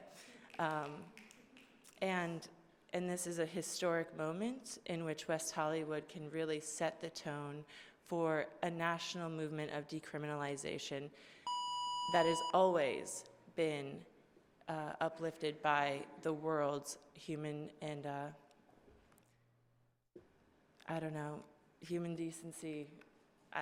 I lost my last thought, but yeah. Thank you very much. Yvonne, there are some citizen position slips. Yes, the following individuals did not wish to speak but wanted to express their support for the recommended item: Natasha Highlander and Jimmy Palmieri. All right. Any of my colleagues wish to jump in? Please. Thank you, Mayor. First, I want to commend each and every one of you who came out to speak. You are seen, you are heard, you are visible in this community, and we thank you for your participation in the community conversation. I think the work of SWAP is invaluable, clearly. So many of the speakers who came here tonight shared how important the work is that's being done through SWAP, and I think that needs to continue. I don't know, one thing that I didn't hear is how the Public Safety Commission, Human Services Commission, Lesbian Gay Advisory Board, Transgender Advisory Board, we have a lot of appointed bodies already that address a number of the issues that were mentioned at the podium tonight, and I'm not clear why those bodies are not able to hear some of these issues. In fact, it is the purview of each of those bodies to address many of the issues that were addressed from the podium here tonight. We haven't typically created task forces for different groups of workers. For example, we have had conversations about issues facing hotel workers, but we haven't created a task force specifically for hotel workers in the city. I'm not sure that we need to create a task force in order to address the very real and present issues that were mentioned here tonight. I think if we want to create a meeting space, a regular meeting space for SWAP in the community to have these conversations where the work is being done, or create a citywide ombudsperson as a resource for all workers to address some of these issues, those are things that I would be supporting. That do appreciate all of this. Big, right? I mean, that is important for the city to provide, for you to have a place to be with this. But I think that, especially with everything that has been included in this proposal, again, there needs to be a more official collaboration with the ACLU, BETZEDIC, that there are more stakeholders involved in this. in addition to the city of West Hollywood. I don't know that our staff is qualified to be writing a white paper on what comes out of these meetings. The ACLU is qualified, right? So anyway, that's my feeling. I am supportive of your efforts. I just don't know that this is organized in a way that I could support this particular proposal. So can I ask a clarifying question of my colleague then? Would having representatives of the ACLU or BETCETIC School of Public Health participate on the task that's A data task force promised for us will come forward with the sheriffs present in the room to talk about their use of crystal meth, admitting that they were involved in use of an illegal controlled substance. And we had to give them surety or assurances from the beginning that nobody would be subject to investigation or prosecution based upon anything they said. And in fact, without what the lawyers in the room will understand, without a corpus, an independent body of evidence, just an admission or a statement is not enough for a prosecutor to file a claim. Somebody said, I shot Abraham Lincoln. That person's not going to be arrested because it didn't happen. But I think there are ways in which we can construct a safe space, which is what people are asking for, a safe space for these issues to be discussed openly. I think part of the issue about having the imprimatur of city sponsorship or city government is we are all in politics, and we all decided to get involved in politics and become elected officials because we believe we could use the power of government to make people's lives better. And we sit in a position where if any of us called District Attorney Jackie Lacey to talk about policy, or to call Mayor Garcetti in the city next door, or a mayor in a neighboring town, or our supervisor, Sheila Kuehl, to talk about policy, each of the 5 of us would get a return call, probably from that elected official because we hold the public office. Somebody who's on a task force with SWAP, somebody who is sitting at BETCETIC, somebody who's at the ACLU may not get his or her call returned. Why have the power of government in your hands if you don't want to use it to help people? That is the whole purpose of running for public office. So I think that having the imprimatur of city sponsorship is a good thing. I think a couple of my colleagues raised, well, they'd feel better if there was a wider array of organizations behind this so that the city wasn't necessarily on the point. I think there's a way then to reconstruct this, because I imagine if I got on the phone with the ACLU and with BETCETIC and with the ACLU and others and said, would you co-sponsor this with the city and help us in putting together the agenda and the policy making and the experts, I bet they would all say, absolutely. I will be there. We will help you out. City, we want to do this with you.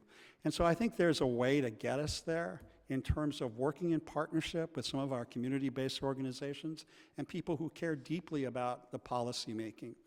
And so to me, whether it's called a city task force or whether we do a task force in collaboration with SWAP and these other public policy organizations, that doesn't matter to me. What matters to me is that we get the work done and that we, as the city, use the power that we've been entrusted with by the voters to make it happen and to make the wheels take traction in the public policy arena. We can get it done by helping people a lot more quickly than volunteers from scattered lives coming together to try to effectuate change. And throughout the entire history of LGBT advocacy and LGBT rights, we had to rely on an elected official to help us make the change happen. No elected official is going to do that at the local level outside of this city. No representative in Los Angeles is clamoring to do this. Nobody at the Beverly Hills City Council, the Hermosa Beach City Council, the Long Beach City Council. So if not us, who? If not us, who? We should take the lead. We should get it going. We should use the expertise that we have, the fact that we don't fear change. We don't fear progressive ideas, and then help people help themselves. Because that's why we ran for office. That's why we're doing this. So I would ask then, if my colleagues would allow me, I would request that we table this until January. I will come back with a revised staff report asking if this is what you all agree to. Some of these organizations that sent letters of support, the National Lawyers Guild, the ACLU, UCLA, BETCEDIC, if they would co-sponsor this with the city and be part of putting the policy making together. And if that'll get me to 3 votes, I'll take it. We'll put it off for a month and we'll come back and do that. So I guess that's the open-ended question I have for my colleagues. I'm willing to do that. I don't want to spin my wheels if you're just going to vote that down too. So if that's something that at least 2 of you will support, I would ask that we table it. Well, I'm not sure we can tell you how we're going to vote on that because we don't have that in front of us. But I think you heard, and as did all of you, what some of our concerns are and the ways in which we want this to move forward. You all have access to your own minds and everyone who might have an opinion about how this might go, as well as organizations, governmental and non-governmental, for-profit and non-profit, that could team up and present this in a slightly different way. So Then without objection, I we would can move to table this to item. the second meeting in January. I think there's only one Only meeting one in meeting in January, January? What but is it's in our January second what? slot. January 21st. I would move to table the January 21st for further development. Councilmember Heilman, you had a comment? Well, I don't know if there's a second to that motion, but the thought of this coming back to us in the second meeting of January doesn't seem very attractive to me. I think we should try to resolve it tonight and come up with a strategy. I think there is support for some kind of task force or some kind of investigation of the issues that are affecting the community with recommendations to us as well as other governmental bodies. My objection is I don't want the city manager to be in control of it. I don't want it to be a city event because I think that would intimidate some of the people who want to come out and speak. I also think it would broaden the group of people involved if this were a more, if it was organized with city participation, with city representation, but with others in charge, either St. John's or the Williams Institute or other organizations taking the leadership role. We can be supportive, we can provide space, we can even provide some partial funding for it, but I don't think it should be the city manager's job to identify the members of the task force and be in the business of appointing them, because that's just putting him in a bad position, because clearly there are going to be people who are upset if they're not picked or if their organization isn't represented. So I would instead, I appreciate my colleagues' offer, but I would instead ask our staff to work with Councilmember Duran to accomplish that, to help the creation of a community-wide task force that is not a city-sponsored organization, not with city manager appointments, using the resources of other organizations to accomplish that. City manager, you wanted to speak? I'll turn on the mic. I appreciate the conversation tonight. I do agree that for me to be in charge of appointing the entire task force, that would be difficult. I can, from the city perspective, coordinate with our respective boards and commissions to find representatives who would want to participate on the advisory board. We can find resources to make facilities available to the task force. I can spend time working with Councilmember Duran and a number of the other agencies to find someone who can chair and lead that effort. And if that's something that the council is comfortable with, that's definitely something we can commit to. Shall we also, from our city council fund, approve up to, I don't know, $2,500 or $5,000 to achieve that and hire someone who might be needed to take minutes and help with the moderation or write the report? I would allow us to come back with a firmer dollar amount, but it will take some resources, and I'm guessing between, not including the fee waivers, that the staffing and outside sourcing on this can be somewhere in the neighborhood of $10,000 to $25,000. But I would like to spend more time to come back with a more firm proposal. Well, the other thing I would suggest is if this is a city task force, then it's a Brown Act task force. Most likely that would mean that all meetings have to be public, they have to be noticed, which is fine, but there may be times when the group convening this wants to hear people hear their stories in private, which wouldn't be necessary if this were organized by another nonprofit organization rather than a city. And I guess the question would be if the council wants it as a city task force, or do we want this to be an external organization that's doing their own task force that's going to report back a deliverable to us? I think that's preferable for me. I think for me as well. I have my speaker. Please, Councilmember Duran. Just want to address the people in the audience because I know how you're probably feeling right now. We'll get there. We'll get there. This happens when you do progressive issues.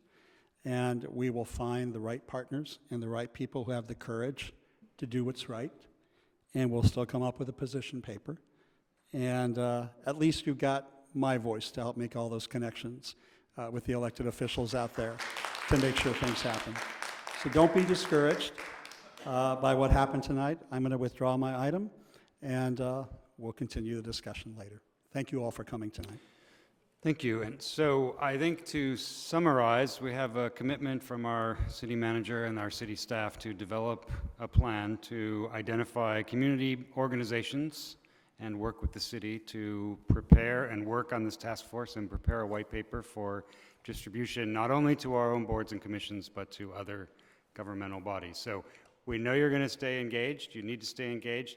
I just want to say that I think there were 14 people that spoke. That was 13 more that came to speak about our $116 million budget. So you all clearly have your finger on the pulse and know what we need to be talking about, and we're going to be talking about it. So thank you very much.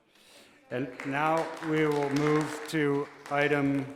So I just want to make sure I understand where we were going. Were we going to the regularly scheduled agenda item, or were we going to 2EE? 2E, excuse me. Are you taking an action on the item tonight with the direction that? I withdrew my item. I don't want the city on the point. I withdrew it. My item's withdrawn. Okay. I'm on the last item. I thought we gave direction to the city manager. Yes, I thought so too. If we need to have a motion, we can make one, the four of us. I withdrew my item. All right. So my motion would be to give the city manager direction as previously stated. And I will second that motion as discussed. And we have a motion if the item has been withdrawn. Nope, not legally, but you can do whatever you wish, I guess. There's no item on the table. There's nothing pending. There's nothing pending. You have nothing to rely on. Well, Does the city attorney differ? I've made a motion based on the item that was before us. Doesn't, all right. I am not a parliamentarian. We would ask our city clerk or our city attorney. The item is on your agenda. You can take an action on it. All right. So, wait, did I mishear you? The item is on the agenda. We can take an action on it. Yes. Okay. You were making a motion? My motion was to give the city manager direction, as previously stated, to work with other organizations to convene and to create a non-Brown Act task force that would be run by another entity, that we would provide space and funding to support that effort. And I've seconded that. Can we take a vote? And the motion passes 4-1. Thank you very much. Thank you, everyone. All right. We are now going to, someone say a letter and a number. 2E. Thank you, City Clerk. 2E. And 2E is to adopt the ordinance on second reading of the City Council of the City of West Hollywood approving amendments to the municipal code to regulate cannabis uses. And before we start, I just want to say that the last thing we discussed when we discussed this last was how we're spending hours and hours and hours talking about cannabis. And so I want to hear from the public. The public is here. We're going to take your public comment. But I think what we need from John as part of his presentation is what our options are with respect to this reading, and if we defer or delay a piece or all of it, what that means in terms of additional public meetings and hearings, which that's why we're elected, that's why we're here. But I noticed that there are 20 people who are speaking, so that's going to be an hour of public comment, which we're certainly interested in. Unless, of course, 19 of you are going to say what the first one said. Then you might want to consider saying these ditto. John, please. So before you tonight is the second reading of an item that we discussed at the last council meeting. There are two core issues within that second reading. The first is language change that extends a deadline for consumption lounges for an additional year. That's a very important language change that we need to have approved and in place before February 7th of 2020. If you approve both items tonight, that would be put in place before that deadline.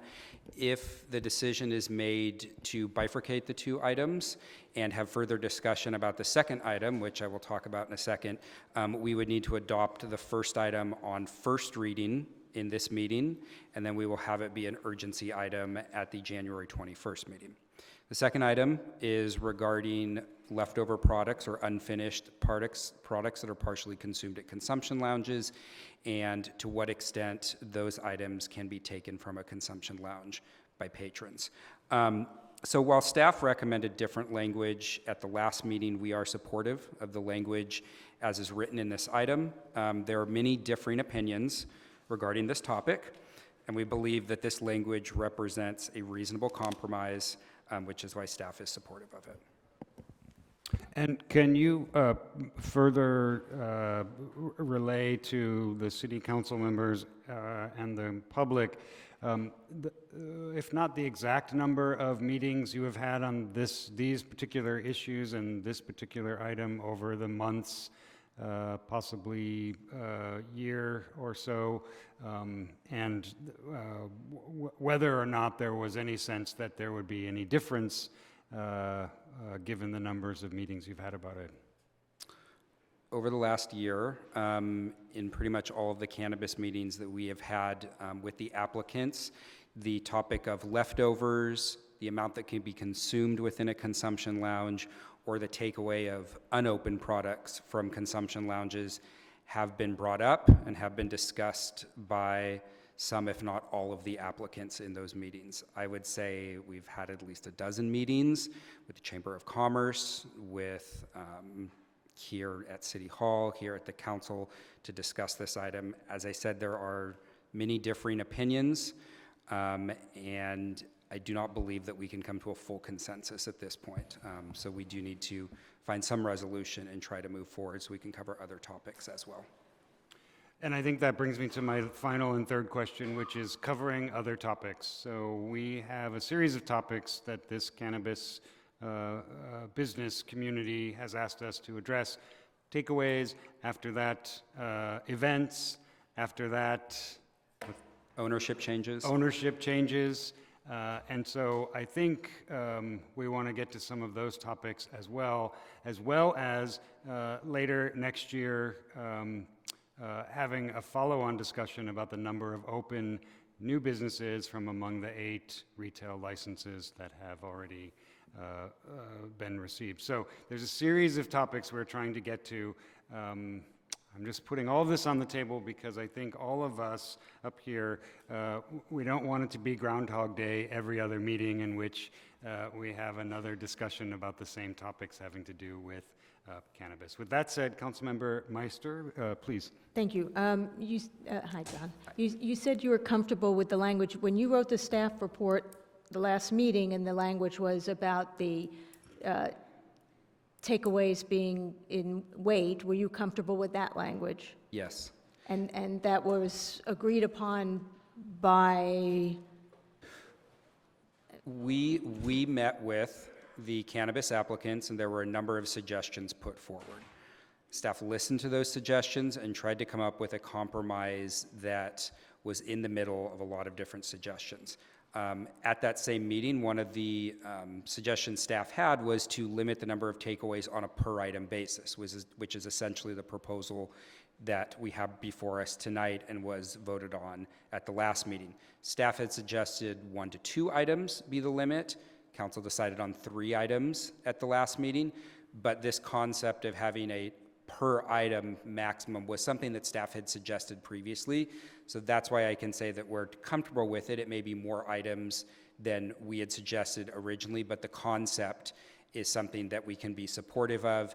And if it means moving on to other topics, we can also be supportive of that so we don't continue to discuss the same topics over and over. okay.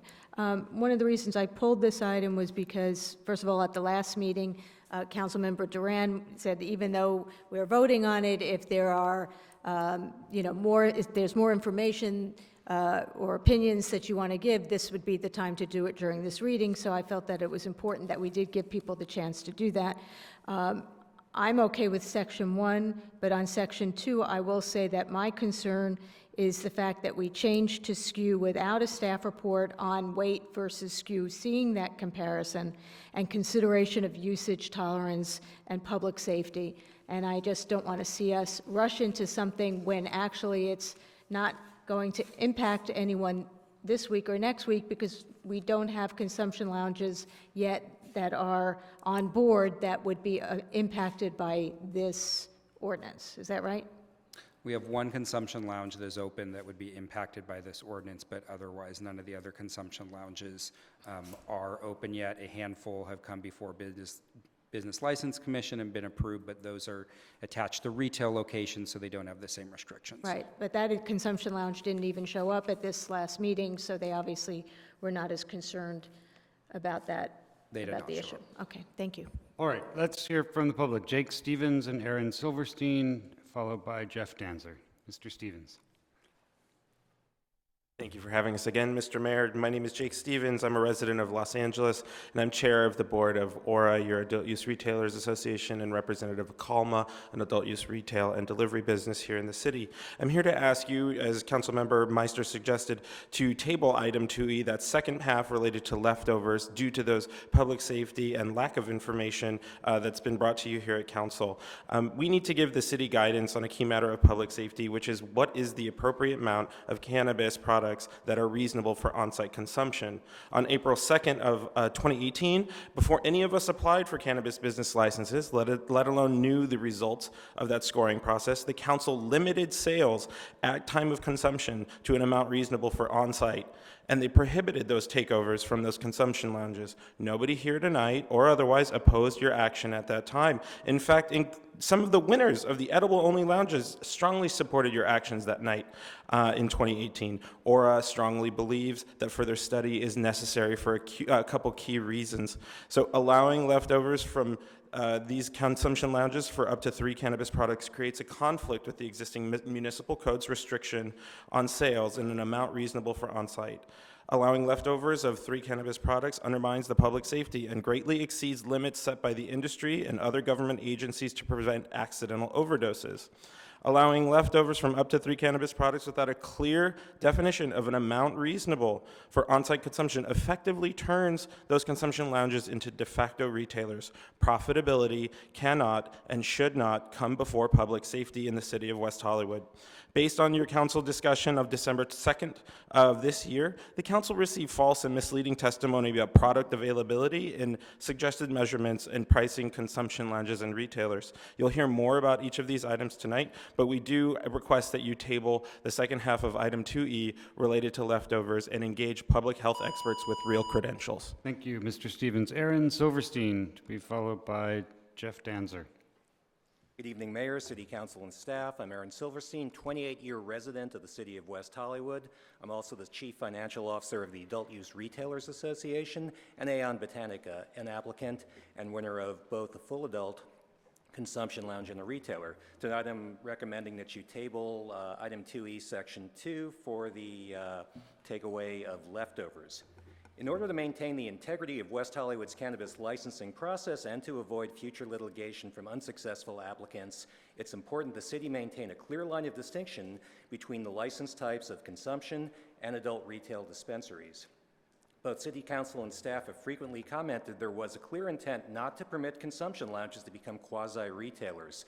Allowing customers to take away 3 products or SKUs from a consumption lounge without defined limits on, quote, an amount reasonable from on-site consumption, unquote, which is actually language of our ordinance, at the time of purchases erases that distinction between the license types and undermines the integrity of the process you created, which is fair.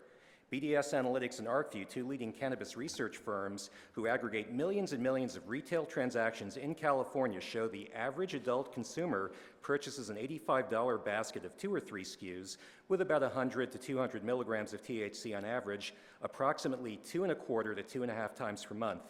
Every standalone consumption lounge that even bothered to apply for an adult license failed to win. Thus, Section 2E of Section 2, as written, effectively gives adult licenses to every standalone consumption lounge, nullifying the results of the evaluation committee.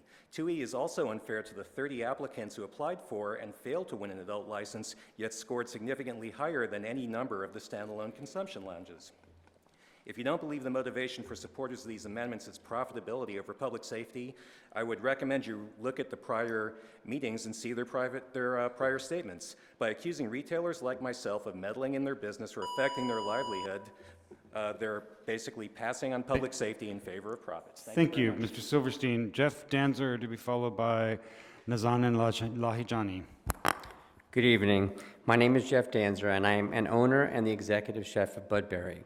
My main concern is public safety, and as a collective body, our main concern must be public safety.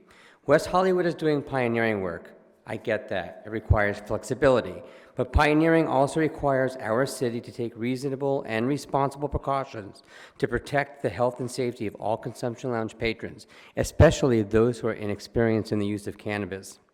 I believe that limits must be set separately for the 3 individual categories: smoking, vaping, and edibles. I have fed thousands of guests cannabis-infused food, and I can tell you that by exceeding the amounts reasonable for on-site consumption, the proposed amendments would undermine public safety and contradict standards set by other government agencies and industry experts. The California Department of Public Health limits edible cannabis products to 10 milligrams per serving or 100 milligrams per package because these limits, in their words, reduce the risk of accidental overdose and injury. In Colorado, the state legislature's House Bill 14-1366 commissioned the Marijuana Edibles Working Group report, which also recommended a limit of 10 milligrams of THC per edible serving and a maximum of 100 milligrams per package. No state has allowed for edible packages to contain more than 10 milligrams per serving or 100 milligrams THC per package. Tonight's amendments would allow consumption lounges to serve 3 times this amount, with no expert testimony or scientific study to say that this would be safe. In the interest of our future lounge patrons and the reputation of our city's emerging cannabis industry, I urge you to take a step back, table this proposal, and commission a study for what is reasonable on-site consumption before endangering people's lives. Thank you for your focused and diligent attention to this matter. Thank you, Mr. Danzer. Nazanin Lahijani to be followed by Nina Kaur Sandi. Good evening, council members. Before anything, I'd like to thank you for your patience and continued cooperation and consideration with respect to the cannabis businesses. Let me be direct. There's a lot of fear-mongering going on here. There's also a lot of specious posturing about public safety and the blurring of lines between public safety and market share concerns by Aura and the businesses who hold dispensary licenses. There is, in fact, one really easy way to bypass all this debate and really test whether this is about public safety. Apply the same limits to how much product a patron may leave with from their dispensary businesses as well. If a patron leaving my lounge establishment is in danger if he or she leaves with leftovers, customers of their establishment are in the same danger when purchasing and leaving a dispensary with the same amount of product and should be similarly protected. I think the exhibit letter on page 24 of the staff report submitted by an Aura member belies the real motivation for Aura's position. Quote, for those experienced customers who know that they can consume larger amounts of THC, they can simply shop at a Westwood adult retailer and purchase additional cannabis product to consume later. So basically what they're saying is we, the standalone lounges, should not sell to experienced consumers, but that their lounge plus dispensary establishment, an intoxicated lounge patron could walk 10 feet over to the dispensary side of the establishment, buy more product, and take it home, and there would no longer be a safety concern. That's obviously nonsensical and reveals what their position is really about. From the onset of this debate, one precipitated and belabored by Aura, we have maintained the position that we'd like to bring West Hollywood the businesses you invited us to apply for. From the beginning, we said we'd use responsible operating procedures to ensure safe and individualized on-site consumption based on observing the patron. And that's basically why we won these licenses. We were graded on this because of the safety protocols we had. One business model is theirs is about selling a product, and ours has a much greater emphasis on selling a time-consuming and expensive experience and service. Thank you, Ms. We request that you adopt the ordinance as you drafted. Thank you very much. Ms. Corsandi, to be followed by Nicole Fox. Good evening. Here we are again on the issue of cannabis leftovers. We're here tonight to determine whether Ordinance 191092 should be adopted. We believe it should. In the staff report, we hear extensively from the Aura retailer members. I urge you not to get sidetracked, doubtful, or distracted from why we are here today. To get your ear, Aura opponents have irrelevantly and irresponsibly made this hearing about public safety, Amsterdam, state packaging laws, and restructuring reasonable on-site consumption to what they believe it should be.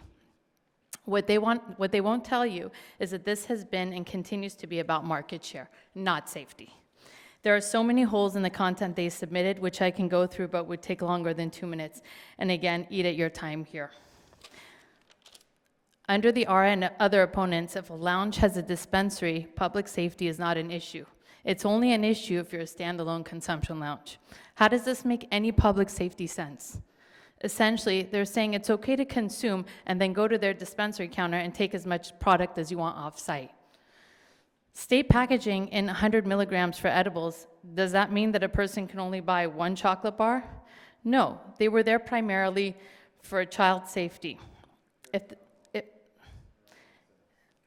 So, how can one correlate a package size to a consumption amount? It's irrelevant. Additionally, that Aura and other retailers actually give themselves the right to meddle in the lounge businesses is mind-boggling. We were hopeful that they would extend the same support and collaboration that we have extended to them throughout this cannabis journey in WeHo, but unfortunately, they do nothing but throw monkey wrenches at the lounges every step of the way, with an intention of what appears to be to hinder or stop us from operations as lounges, to obtain additional market share. Thank you. Thank you very much, Ms. Corsandi. Nicole Fox, to be followed by Vered Nassim.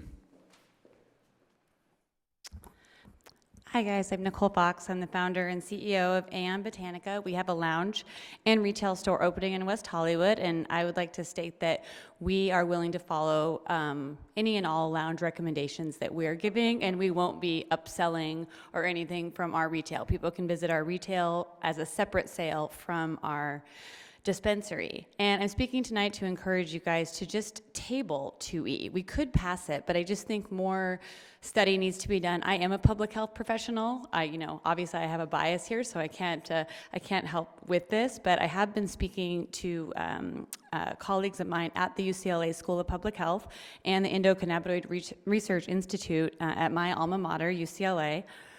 They couldn't attend tonight. A couple of them were going to come, but they will be contacting the council to discuss putting together a white paper in the beginning part of the year, just compiling research on how to regulate this from either a from a milligram standpoint, versus the SKU thing doesn't really work because it could allow someone to purchase up to 300 milligrams of THC at a sitting. And that's really equivalent to, over 60 alcoholic drinks in the literature on, more or less. Obviously, there's, just one study on that. But the thing with, you can't really relate this to alcohol in the same way because cannabis is a psychoactive drug. It's a Schedule I drug that causes people's minds and bodies to be altered in a different way than alcohol. So I really encourage you as a healthcare professional to, just table this, take some time to think about it, and UCLA will be contacting you after the holidays to discuss working on this in a more educated fashion. Thank you. Thank you, Ms. Fox. Vareed Nassim to be followed by Patrick Fogarty.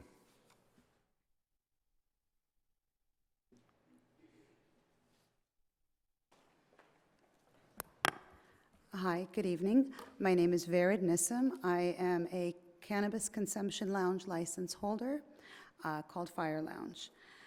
In a restaurant, in a fine dining restaurant setting, we would be looking at about 5 SKUs, which would be typical for one sitting. That includes an appetizer, a main course, a side dish, possibly an infused drink, a dessert, and then potentially to smoke at the end. That is 5 to 6 SKUs at a typical setting that you would sit in any fine dining restaurant, okay? Since the last meeting, I've seen letters of opposition from the retail group Aura. We very strongly disagree with all the misleading information that they are supplying you. They address dosing safety, which makes no sense. In a retail store, I can walk in and buy thousands of milligrams, and where is someone supervising me when I go home taking that? So if we're worried about overdosing, we need to worry about the entire industry because of the limits that were set by the state. Aura's biggest concern is actually potential competition from de facto retailers. Placing a limit on the number of SKUs actually addresses this concern and reduces the potential for any of the lounges going towards retail function. This ongoing issue is definitely not about public safety. It's about Aura being worried about their fair share of the market. Let's stop being greedy. There are dozens of bars in this city. There are many, many liquor stores in West Hollywood as well, with plenty to go around for everyone. The bottom line, we're okay with 3 SKUs or 5 SKUs. We just want to start doing business. That's the bottom line. We're tired of wasting your time, and we're tired of them wasting our time. So thank you so much. Thank you, Ms. Nissim. Patrick Fogarty to be followed by Jackie Subik. Good evening. My name is Patrick Fogarty, owner of Budberry. In this conversation, it has been proclaimed that low-dose cannabis products are not available. To claim the previous stock recommendation was not workable. But the facts on the ground do not back this up. Just looking at the cannabis menu at one of the open consumption lounges here in West Hollywood shows the lower dose options are indeed readily available, with most menu items falling below the maximum dosages allowed by the California Department of Public Health. As a future lounge operator, I've also explored low-dose options available and have identified more options than we could possibly carry on our shelves, with suppliers offering to develop additional custom products for us. Not only is serving low-dose cannabis in a consumption lounge preferable, but from a public safety perspective, but it's entirely possible. I passed along a helpful chart to each of you guys that's helpful to get a better understanding of proper dosage. This was published by a licensed doctor and a cannabis expert, and the information contained is supported by and contributed to by both NORML and the NCIA. This chart recommends a starting dose of 1 to 2.5 milligrams, and if necessary, increasing your dose by 1 to 2 milligrams in increments. It shows that a dosage of 50 milligrams can cause extreme side effects such as rapid heart rate, nausea, and pain, and is only for experienced THC individuals. The 3 SKU limit proposed sets it up for individual customers to have 6 times this amount of this extreme dosage left over after they finish their experience. This amount, and they would be served much more. This is inarguably far beyond the reasonable amount for on-site consumption. I propose that you guys table this. Thank you, Mr. Fogarty. Jackie Subek, Brian Robinson, and Scott Schmidt.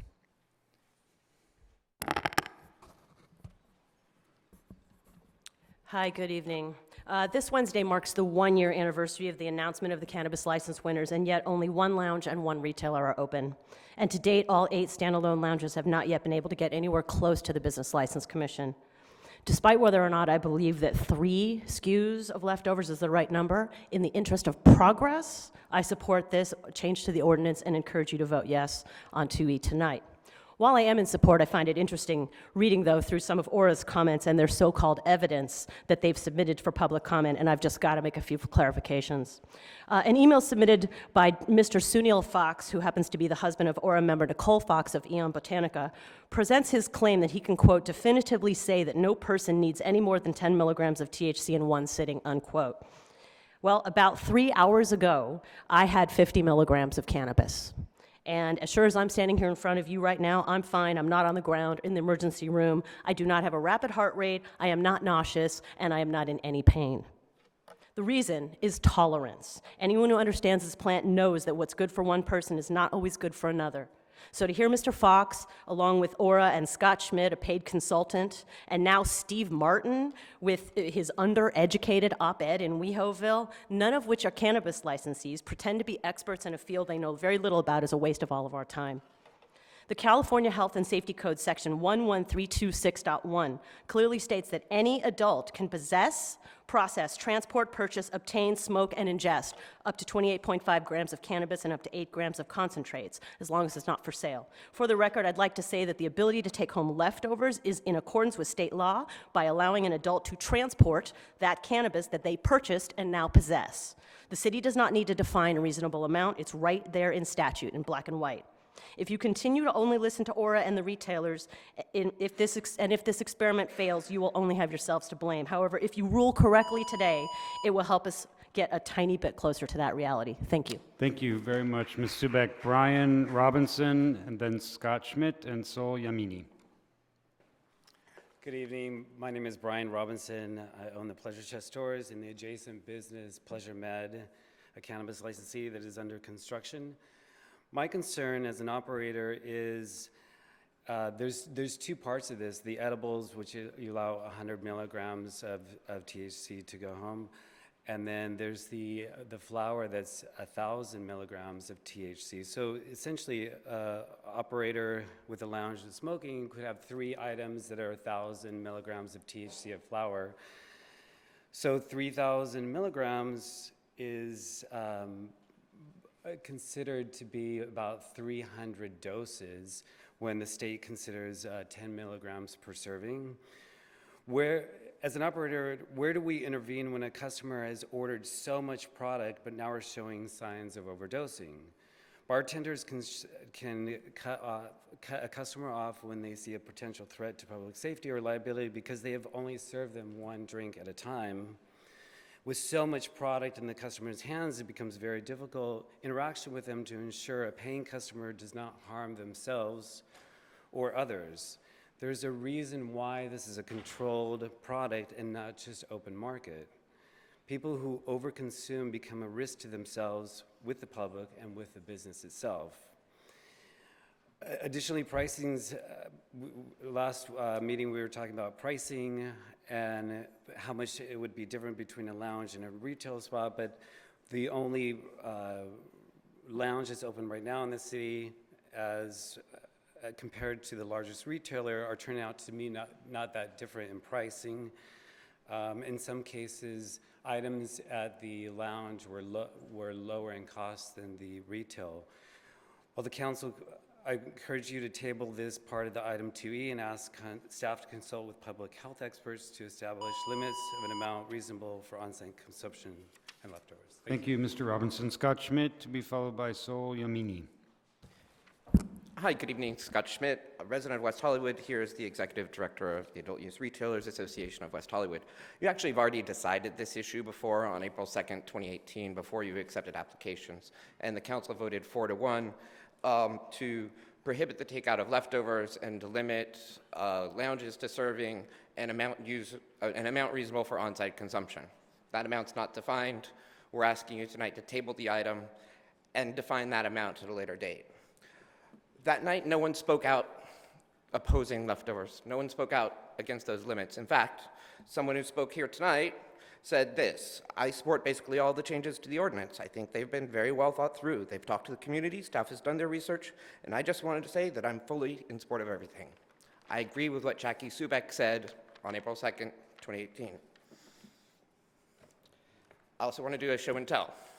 This would allow you to buy 5 pre-roll joints, a Dosis 200 pen with a ½ gram of THC, 20 serving box of chocolate with 100 milligrams. Serve this to a customer and ask the customer to understand how much they can consume at the lounge on their own, and then take away the rest of it. I can invite all you over to my house, and we could all have a great party, and we would still have leftovers just from these 3 items. As you've seen in the letters and from testimony from Alaska and Amsterdam, from California to Colorado, government agencies have put limits on how much is reasonable to serve in order to prevent overdoses, in order to protect the public safety.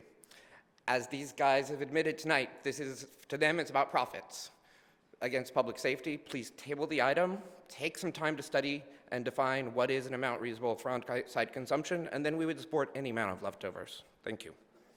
Thank you. Mr. Schmidt, Saul Yamini to be followed by Jonathan Waters.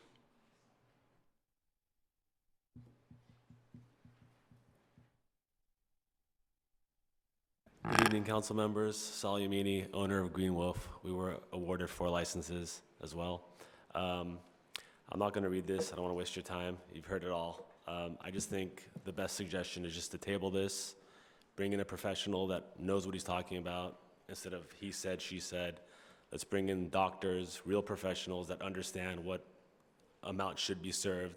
Maybe someone weighs 200 pounds, that person could get more, someone weighs less, who knows? But we should bring a qualified professional to sit and really explain and let us know what he thinks reasonable amount should be. I don't think we should jump into it. Other cities are looking at us as an example. I think we should really take our time and figure this out and understand what a reasonable amount really is. So I think tabling this would be a good idea.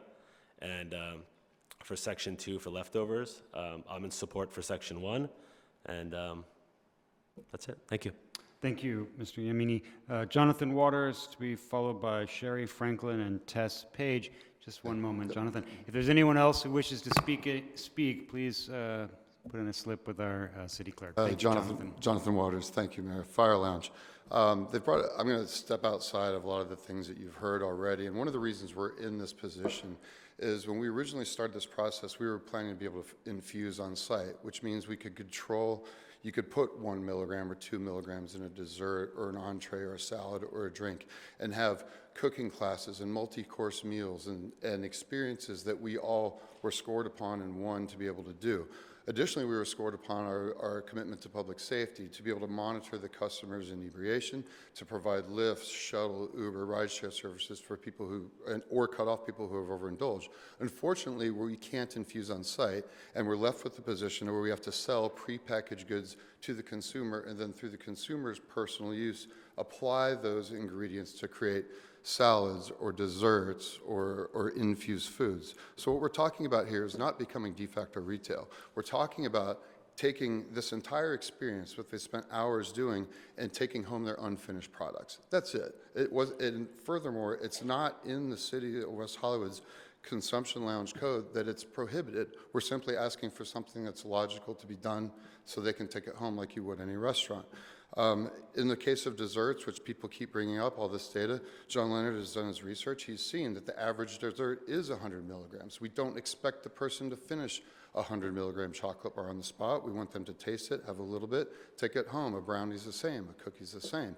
Since they have to buy a prepackaged good, and then open, use as much as they want, and take it home, it's only logical that we should be allowed to do that. We're not trying to become de facto retail. This is not a public safety issue. Trust us, that's why we won our licenses, because of our commitment to public safety. And we just ask that you support and let us move forward with the ability to do business. Tabling it serves nobody. It's going to waste all your time, money. You're going to hear this over and over again. So thank you guys very much for hearing us out on that. Thank you, Mr. Waters. Sherry Franklin, followed by Tess Page. Hi, Cherie Franklin, partner with Mother Tree, and I wanted to say I share your concerns about how much time we have to spend talking about cannabis, but that's every city. City of LA, I'm there literally 1, 2, 3 times a week. I'm going to actually get a little cot and stay on the second level mezzanine so I don't have to miss any meetings. But it's important, and it is something that's new, so we're going to need to spend time, and we have to do it in accordance to the Brown Act, so we have to come to see you here. I wanted to say that, you know, I'm not an expert in cannabis, but I am an expert in real estate and business development.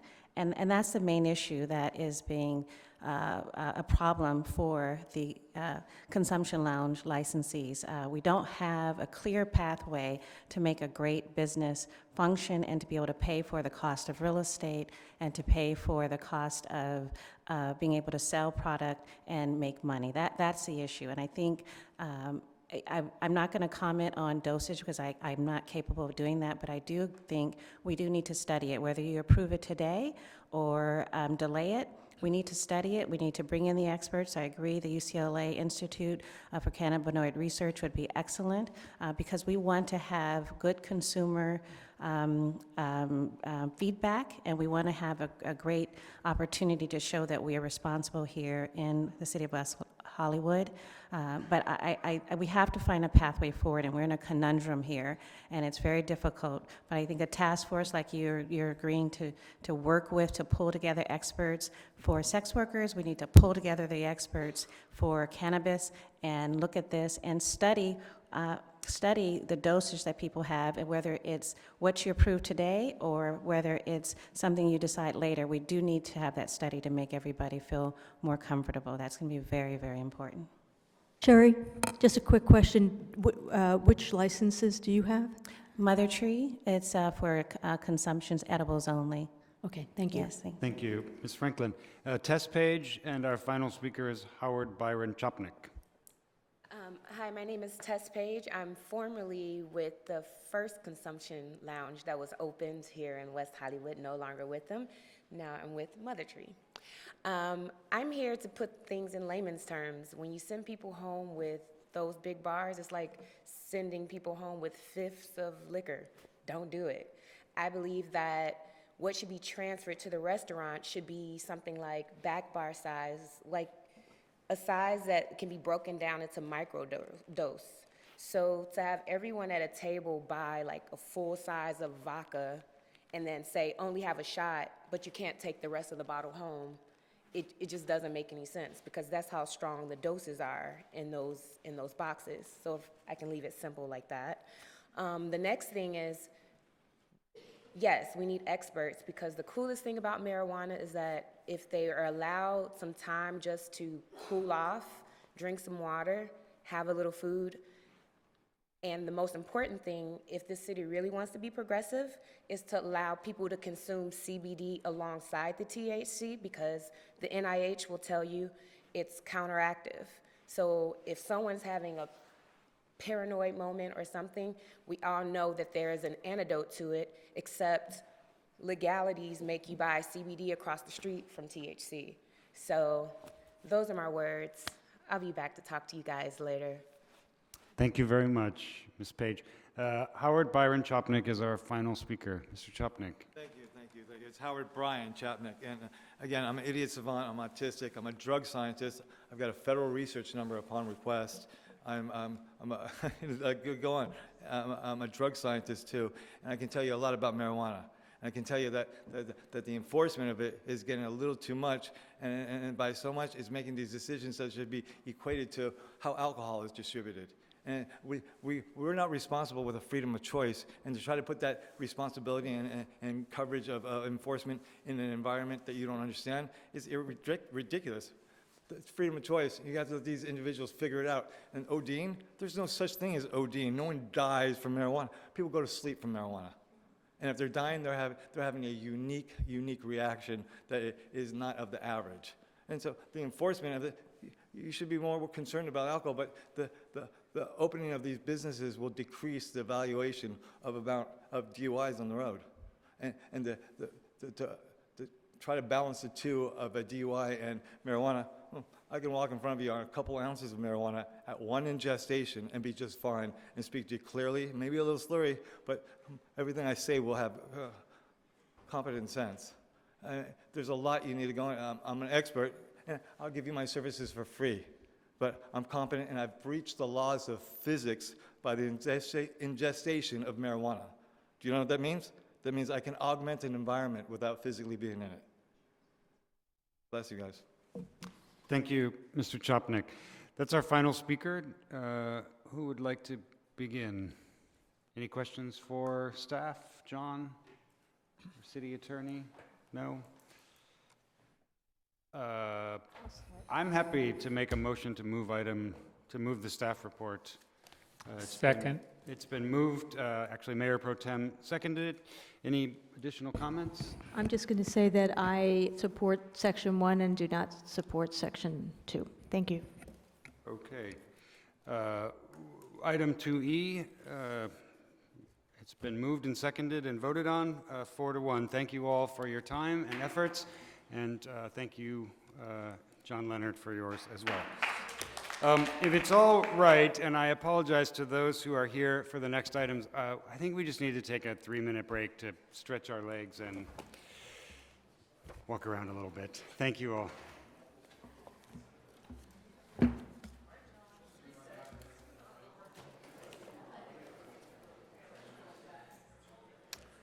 We move 5A.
All right, we'll bring this meeting back to order.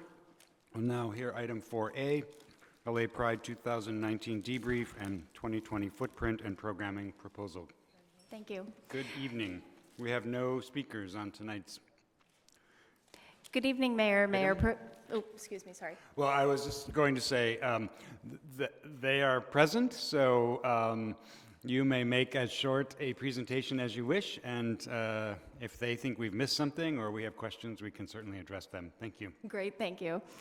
Good evening, Mayor Pro Tem, and council members. My name is Megan Reith, and I'm the Event and Film Services Supervisor. Also at the table this evening are Kristen Cook, Public Safety Director, John Leonard, Community and Legislative Affairs Manager, and Cleo Smith, Event and Film Services Manager. The item before you this evening is a 2019 LA Pride debrief and planning proposal for the 2020 LA Pride event. This evening, we're asking you to offer direction regarding the footprint and programming proposals put forth by Christopher Street West. At a meeting earlier this year, Council expressed interest in receiving post-event financial data from CSW, and they have recently shared the requested financial information. The city is now working with an independent consultant who will prepare a financial analysis. Staff will return to Council with those findings at its January meeting, at which time Council will be asked to consider the city's fiscal co-sponsorship and financial support for the 2020 event. Tonight's discussion is intended to provide CSW with an approved footprint so that they may continue to garner sponsorships, develop programming, and secure vendors and artists. Last year's event was very successful. We observed that as staff and heard that from the community and from you. The footprint proposed for 2020 is very similar to last year's footprint, and staff is recommending that the full closure of Santa Monica Boulevard begin at 10 a.m. on Friday, which will serve to mitigate some of the traffic impacts experienced with last year's closure. It will also allow for CSW to optimize the closure through additional activations along the boulevard in celebration of their 50th anniversary. CSW began hosting community meetings and outreaching to impacted businesses regarding closure mitigations in early November. When we return in January, we will do a full financial review. The financial components that are part of this item are the most basic fiscal impacts that have historically been approved, and so the fiscal impact of this item reflects only the fee waivers and potential loss of revenue associated with the proposed street closures. Staff is available to answer any questions that you may have about the proposed footprint, and if there are no questions at this time, Jeff Consoletti of JGLA, CSW's producer, will give a brief programming presentation. Do you have the ability to put the proposed footprint up on the screen, just in case someone wants to refer to it, then we can be seeing it. And meanwhile, Jeff Consoletti, did you want to speak? Congratulations on your recent marriage. Thank you very much.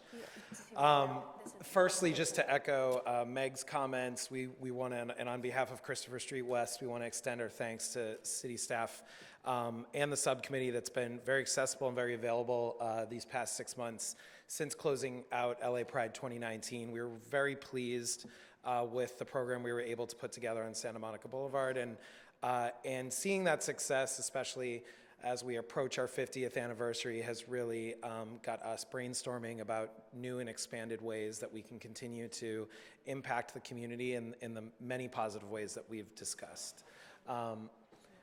I think much beyond that, we kind of know the drill altogether. So I think, yeah, if we can take a look at the map, last year's footprint stretched on Santa Monica Boulevard between Hancock and Robertson.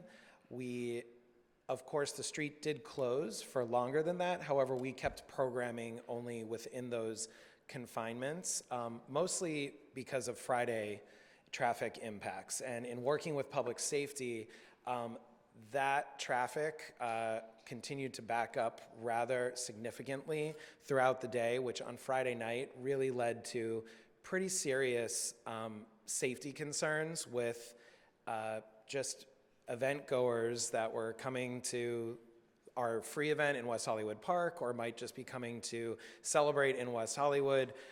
We're a little bit confused because there was still event infrastructure that was being put into place, though we weren't open on Friday night.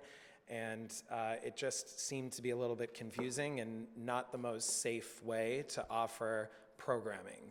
So in doing so, we can continue to execute that program in the similar fashion that we did last year, but we would suggest that the traffic stop when the street closure stops in order to allow for us to safely build the event and in turn break the event down on Sunday evening when it closes. If there were to be more of a footprint, then as long as we can find the sponsorship partners and the additional exhibitor partners to be able to program those additional areas, we'd like to. Last year we capped at about 55, I think, total exhibitor booths on the street, but we had probably another 105 people that were interested. We would work as the production partner in ensuring that the impact on production still fits the timeline that is assigned to us, but if we can extend to include more of a footprint along Santa Monica Boulevard, especially in a free capacity, we support that. I think especially on the eve of the 50th anniversary that LA Pride gets to celebrate this year, we think that there would be an audience to continue to celebrate in West Hollywood in that same capacity. Thank you, Mr. Consoletti. Questions? I have one question. So given your lessons learned from last year, does this proposal before us reflect the way you would like to see changes made to address the safety concerns that you mentioned? Yes. Okay.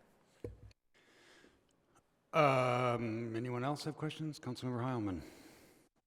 Thank you, and thank you for getting this to us early instead of a few months before the event. So I think that works better for you. It works better for us as well. In the staff report, you mentioned Lapeer and activation along Lapeer. It seems like that hasn't been fleshed out yet, and that you would be coming back to us at a later date in terms of how that would work, and they're still doing outreach, correct? That is correct. CSW is still fleshing out that element. I think depending on the progress they made, perhaps we could include it in the January report. Okay, and it's possible that that component of it gets decided a little bit later, but right now it seems like it's reasonable, but we'll wait until we see what is actually being proposed there. The only other comment I have, and this is just a physical comment about the park being shut down for such a long time, and anything we can do to work to expedite getting things set up quicker and getting the park reopened faster. I know that our residents would really appreciate that. I know that there's a lot that goes into setting up everything, but anything that can be done to expedite that and open the park to our residents as quickly as possible, I know would be appreciated. Councilmember Duran. I got a question, Jeff, about the footprint also. So I'm really concerned about shutting Santa Monica Boulevard down all day Friday.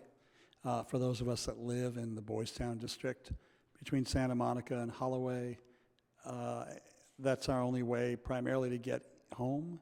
And so thinking about everybody on Hancock, Palm, Larrabee, San Vicente having to use Holloway and Sunset is really hard for me to wrap my head around. So are there any alternatives, construction alternatives, staging alternatives, anything that we could possibly do, nighttime setup, middle of the night? I mean, it's Santa Monica Boulevard, so depending on what level of noise we're making, I just can foresee a real problem. I mean, there's not only people having to get home, but then everybody coming into town Friday night trying to park, trying to get to some place to park, and having nowhere to park or even to access parking along those Boys Town streets. Any alternative? I appreciate where you're coming from with it, because I, especially living off Holloway myself, I understand the impact. I think also we just saw the amount of enthusiasm that we have from people that want to participate in Pride, and I also know that we love hosting Pride here in West Hollywood. It's, you know, the LGBT center of, you know, really California, but certainly Southern California. And I wish we had more public park space that we could activate in, because what the magic that I saw last year with the amount of participants, that could showcase their brand, their nonprofit. They could come with their families. That's what I thought was pretty remarkable. I mean, we do build pretty much from Thursday, as Cleo and Meg can attest to, from Thursday at 7 p.m. We're running crews around the clock until we can open up the streets again on Monday, and then we're still continuing to work around the clock to, as Councilmember Heilman said, to reopen the park in as fast and as clean a way as possible. It's a significant production, and it's certainly a production that has enhanced itself in the past 10 years, if not more than that, with just the amount of event infrastructure. And we can work as a production entity on trying to streamline that with the least amount of trucks as possible, but there still are a lot of trucks for tents, and there's a lot of barricade to protect where people are crossing, and there's a major parade that comes by on the alternate lanes on Sunday. There's fire lanes that we're trying to maintain in the event of a bigger emergency, so there's not infrastructure taking up both sides of Santa Monica Boulevard. But for me, what I was seeing on Friday last year is just traffic traveling west, while event infrastructure and then people were on the east side lanes or south of Santa Monica. Just seemed like this wasn't the safest thing that we could be doing together. Is there any way to phase it so that we only shut down maybe the eastern traveling portion of Santa Monica and then do a later closing of westbound? I mean, the MTA station is on the south side of Santa Monica. Don't need a lot of access there. People that live on Huntley or the other southern streets can access off of Melrose or some of the other side streets, but it's those people who are north of the boulevard that I'm really thinking about right now. And any phasing we can do? Is there anything that we can do so maybe instead of 10 in the morning, even shutting it down after sunset? Some way for people to get home. We did do the phasing last year. So it was sort of like a rolling closure, which I think we started from west to east slowly as we closed portions of the street for the build. So we can certainly relook at that again, though I would defer probably to public safety on what feels like the safest in what we're putting together. Secondly, I think, and this is something that CSW is working on and why we wanted to kind of have a little bit more time to come back with any of the financial impacts. There are many great parking lots and locations that are off of Santa Monica Boulevard, but right on the boulevard that we are considering in use as activation space. So if we can create those areas, similar to what happened last year with Kuntz Hardware and the factory parking lot. The factory lot, as we know, is going under construction this year, but those were great sort of off-street locations where they were programmed last year as a community beer garden, but it could be anything. It doesn't have to even be a beverage garden. It could be anything that could also be executed on the boulevard, could be executed in those areas. And there's quite a few squares that we identified as potential opportunities for just additional activation space that would be located off of Santa Monica Boulevard. But again, that just comes at financial arrangement with any sponsorship or partnership between CSW and that business, or if another brand could come in and help to subsidize that. Okay, but so we are looking at those opportunities. And I'm just gonna, and thank you for all that. It seems to me like we're making room for are booths for the nonprofits and other community organizations. If there was a way to occupy those booths up into the car wash parking lot, the city parking lot behind Yogurt Stop, the San Vicente postal station, the alleyway. I mean, there's got to be other alternatives. I'm really worried about the amount of stress we're going to put on that neighborhood with an all-day closure on Friday. I think they're okay with Saturday and Sunday. They accept that. But going Friday as well, when they're trying to get home, Friday night rush, and everyone trying to get home on Holloway, I can see it. And you live on Holloway. I'm going to send him to your home address. Go knock on Jeff Consoletti's door. I can foresee Hollywood Park. Yeah, I can just foresee a real nightmare with thousands of people trying to use Holloway as the only way to get home on those streets. Councilmember Meister. Thank you. So I have a question. The two community beer gardens, one was at Kuntz, and where was the other one? Last year was at the factory parking lot as well. Factory parking lot, okay. So it's in the staff report that you would like to request the possibility of 4 additional community beer gardens on Santa Monica Boulevard. And my only concern are the businesses, the bars and the clubs, that it could be taking away from them. One of the reasons that they really loved having the activation of Santa Monica Boulevard was because they had more business. So I don't want to see the community beer gardens taking away from them, and I would just suggest that if that is something that we decide to approve, that it's that you take into consideration where we currently have obviously bars and clubs, and you go into areas that don't have beers and bars and clubs. Yes, I think we're in support of that, and I think we indicated on the map and on staff report that any of these additional areas as potential beer garden locations, but we're also exploring a family and youth and family area, and a sober living, like in sober wellness area, and a transgender area of awareness. So the areas are really meant to be programming enhancements that aren't necessarily all alcohol related. To follow up with the alcohol, are just like we've been working hand in hand with the West Hollywood Chamber just on ensuring that the business community feels that we're supporting their endeavors. It would never be our intent to, make any business feel like we're putting some sort of programming in front of them that's taking away. It's meant to enhance. And frankly, when there are, tens of thousands of people that are in the streets, we have done sort of the rough numbers on even how many of those bodies can fit inside the existing, food and beverage locations in the city, and we enjoyed being able to provide some other alternatives on where to go if they couldn't wait on a line to get inside one of the existing restaurants as well. Councilmember Horvath, or Mayor Pro Tem Horvath. Thanks. I went out to the bars while I was out enjoying the festival grounds, and the bars are packed. And I think your report did a pretty substantial job of painting that picture of what that profit looks like for our business community and for the city. So I appreciate that effort and your willingness to be transparent about all of that.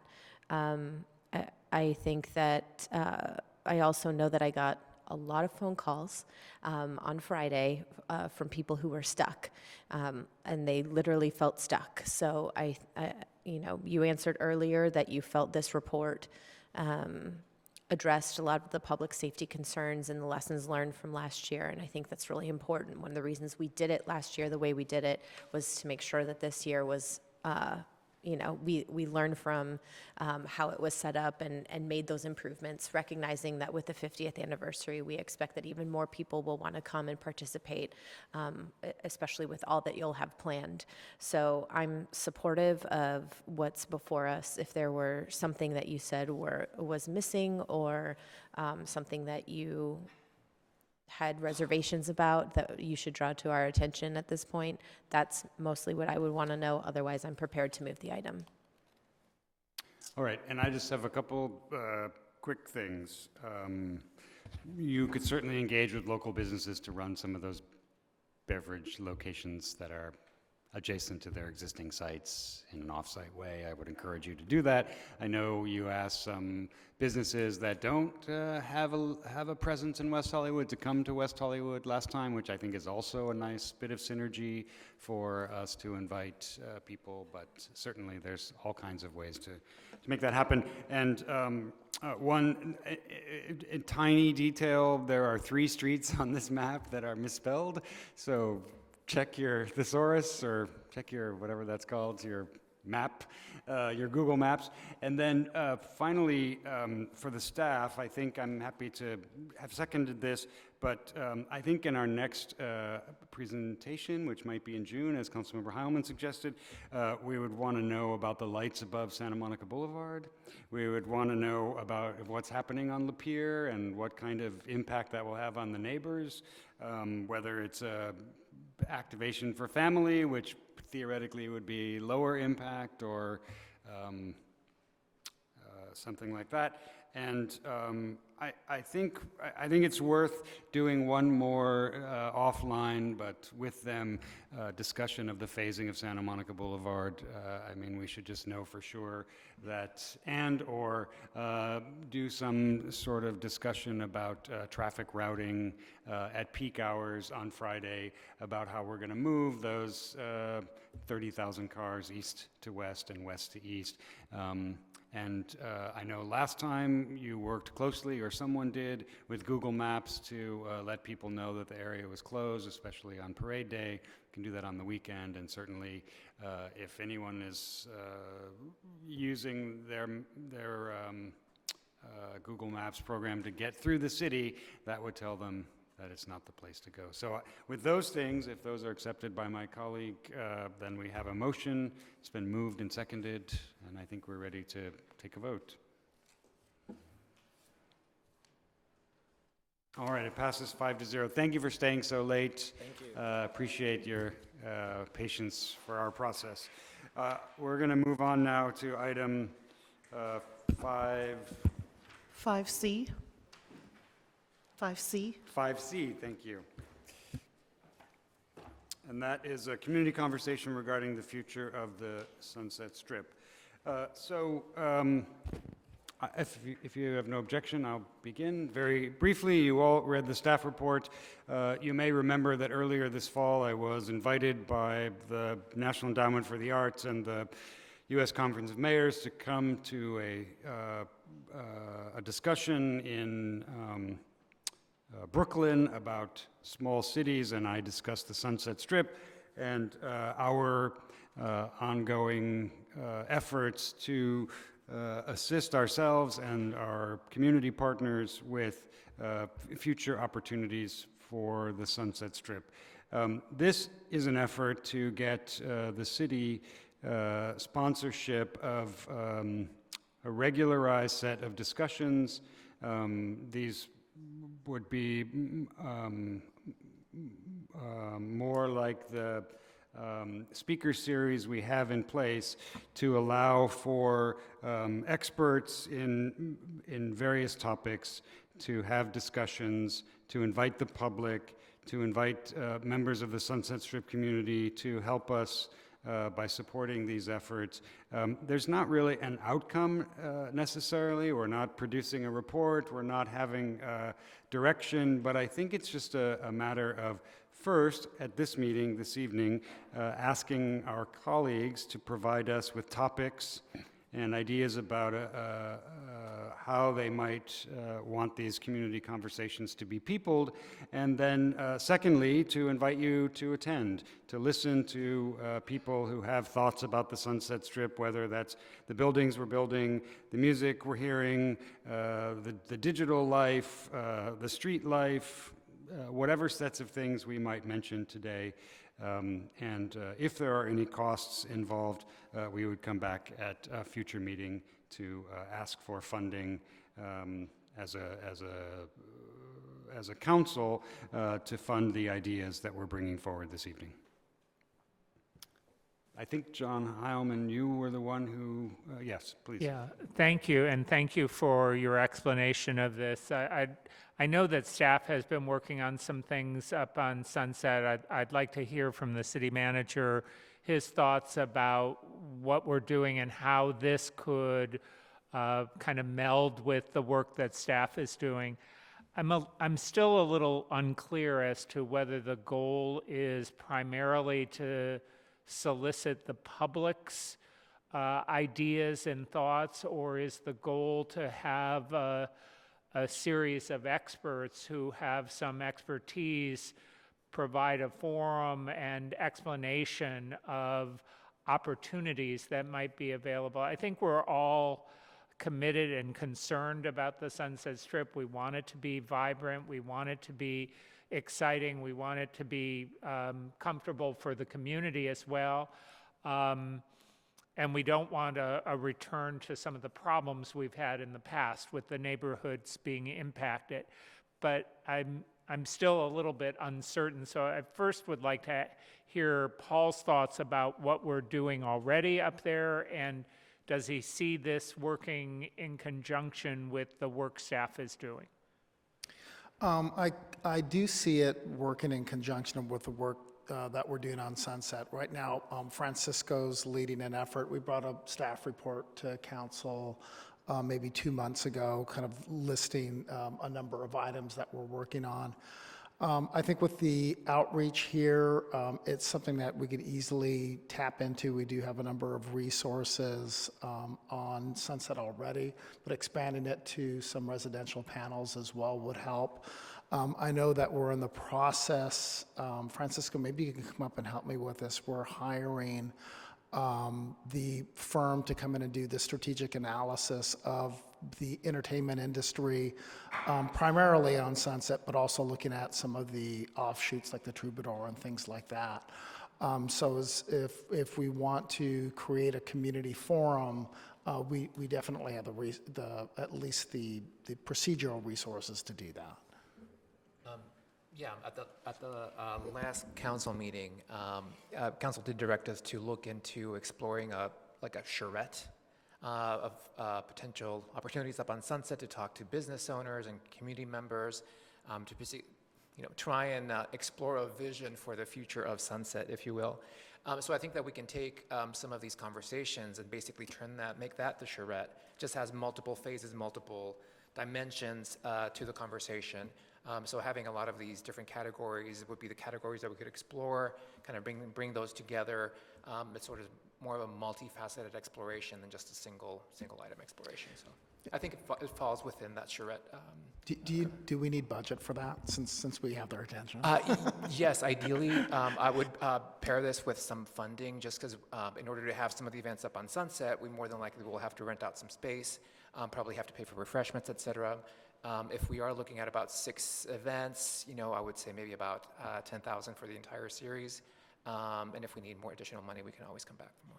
Well, and some of the stakeholders up there might be willing to host as well. So Mayor Pro Tem Horvath, I think she can cover that and other. Yeah, we really wanted to make sure that this this framework really was inclusive of the topics that everybody wanted to have covered.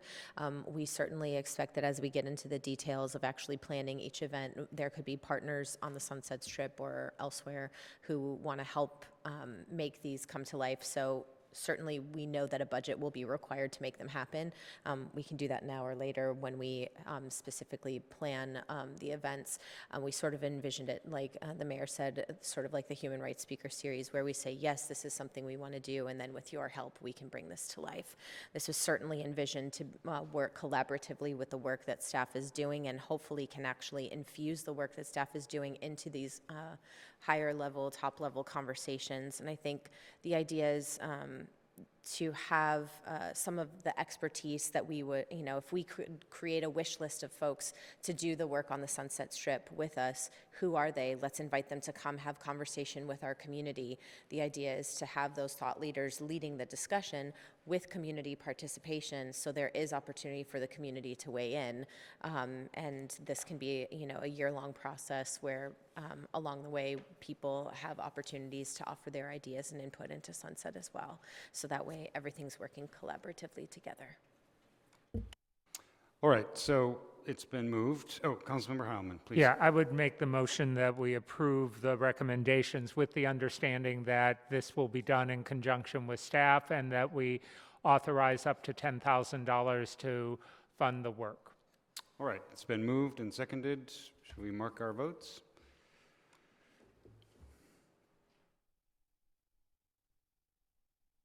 Oh, sorry. All right, passes 5-0. Thank you.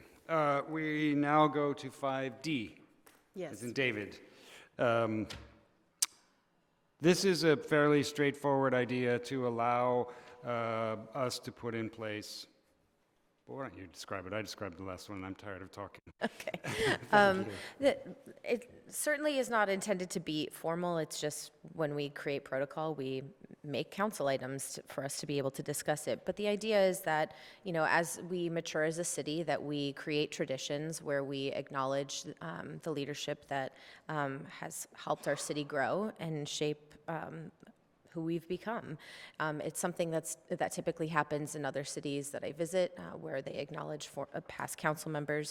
It seems to be, a gesture of respect and acknowledgement for the work that people have done. Certainly not intended as a gotcha game or, you didn't call this person's name out. That's not the intention of this item, but really to honor the work that people have done and to recognize people in the community who have served. And for me, the thing that I'm maybe most interested in is also sending a letter to our former colleagues, telling them that we have this policy in place, and should they ever visit our city during a city-sponsored event, we are happy to recognize them and appreciate their service. That's it. It's simple as that. Councilmember Heilman? Yeah, and I want to thank you for bringing this forward. My problem is that I think this is great, that we should do this. I think we all try to do this. Sometimes we mess up. But this is actually directing the city attorney to amend the code of conduct. It would create a new rule to require. I think it's too formal. I think we can just say as a body that we expect this of each other, and whoever is serving in the city spokesperson role that day should acknowledge anyone who's a former council member who happens to be in attendance. I think the thing that we should do that is done in a lot of cities is that they have some way of tracking the history of the city. In some places, they have portraits of all of the former council, or they have a wall that recognizes the service of previous council members, or the group photo from year to year. And I think that would be something that we should be looking at. I know it's different from your item, but I think that's something that would be something that would be a more permanent recognition of that service from people in the past. Is that because you want to be in 35 photos? No.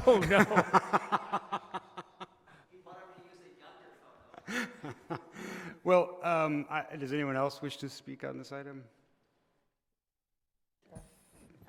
No, I think I agree with Councilmember Heilman. I don't know that it needs to be in the code of conduct. But I think we all do try to acknowledge people as we see them, and I do like the idea of them people having to check in if they want to be acknowledged, just in case, so there's no mistake about it. Former council member Martin is in the audience. Former mayor and council member Martin is in the audience. Councilmember Duran. I don't think the item's necessary. I think we try to do this. At the what was it? The AIDS World AIDS Day. Mayor didn't even acknowledge the two colleagues that were standing in the audience there. Councilmember Meister and I were standing there, and there was no recognition that we were even there. No big deal. We noticed, but life went on, and we didn't get introduced, and it was like, not that big a deal. So I don't think it's still a big deal, and I just don't think it's necessary. Okay. Sounds like we're not going to pass this, Steve. Currently forever known as Steve. But if there's some interest in marking the past and future history of council members, then one of my colleagues will bring that forward. Steve Martin, I'm calling on you, and you can fill out a slip afterwards. I just want to say, myself and Abby Land come to a lot of city events, and at one point, maybe we haven't always been recognized, but I have to say, each and every one of you have recognized us at one point or another, and I think you do make an effort. So, I appreciate the spirit of this, and I think it's good that you had this discussion, but trust me, I think we come because we care about the city. We love seeing you guys. No, I think everyone's tried to be gracious. So thank you. And gracious we are. All right, so I think this isn't going anywhere. Now we will go to 2W. UVW. which is to authorize additional expenditures for legal services with the Tao firm. I think Steve Martin wished to speak on this item, and did you pull this item? And Lauren Meister, Councilmember Meister pulled this item. Well, I pulled it. There should be a staff report. It's a staff item. There we go. There we Yes, go. they don't know until they have a 30-second delay. I'm one of the reasons, we don't necessarily need a full staff report, but one of the reasons I pulled this is I do think that this is something that this public needs to understand. And I get questioned all the time, when is the park going to be done? What's going on with the park? This is an item that gives us the opportunity to update the public and be very transparent of how we're spending a lot of money on legal fees. Thank you, Mayor, members of the City Council. Steve Campbell, Director of Facilities and Recreation. The item tonight is requesting additional funding for the outside counsel that was hired to assist with working through a number of change orders and claims that are present on the project. As you're aware, the project is delayed, let's say a year. We're looking at a completion of the rec center in late 2020 and the rest of the park in the following year.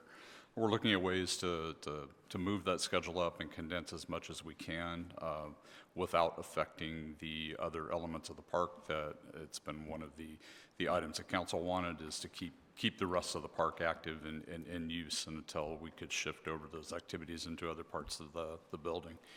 The team has been actively working with the contractor. Mr. Tao has been a great resource for us. We estimate that we've so far saved approximately $450,000 off of claims and change orders as the team works through each of those items consecutively. So this allows us to continue on that process.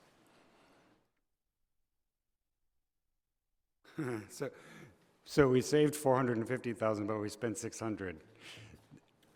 We're only a small portion of the way through the amount of claims we have. Right. And I understand how complicated it is, but I think generally we're all frustrated, and spending money on attorneys is complicated. Steve Martin? Thank you, Steve Martin, West Hollywood.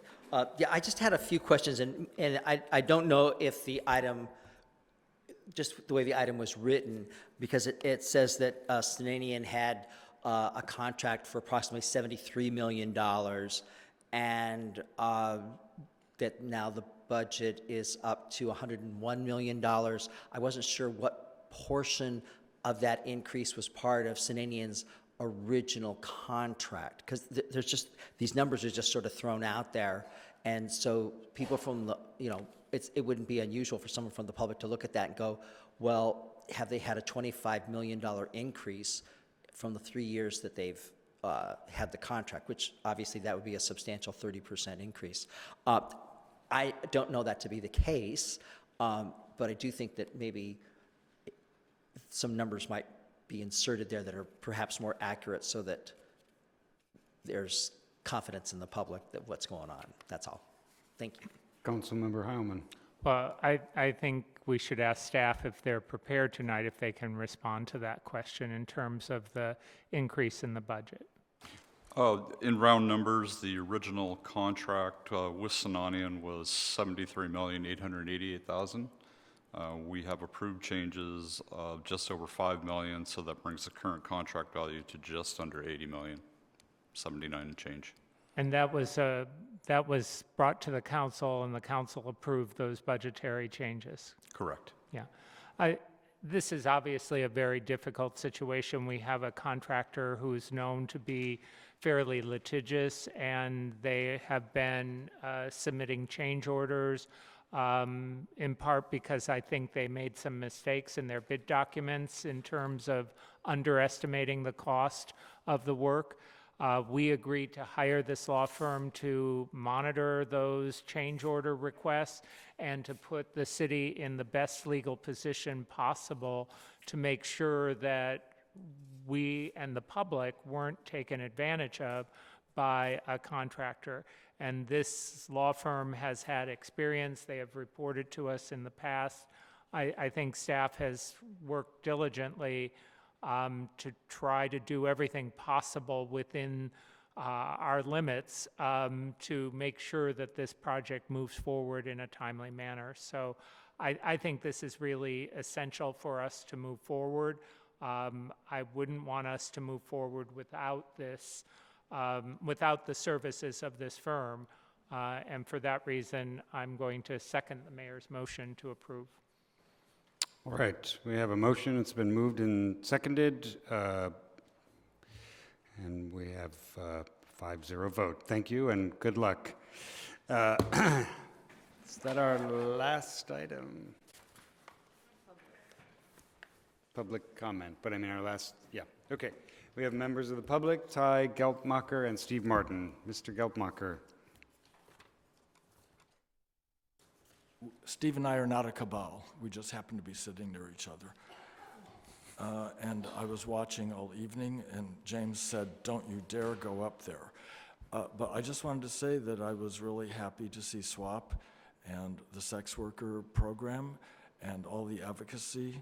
But I want to say something as a militant, old, I'm 67, gay guy from ACT UP, Queer Nation, LA, etc.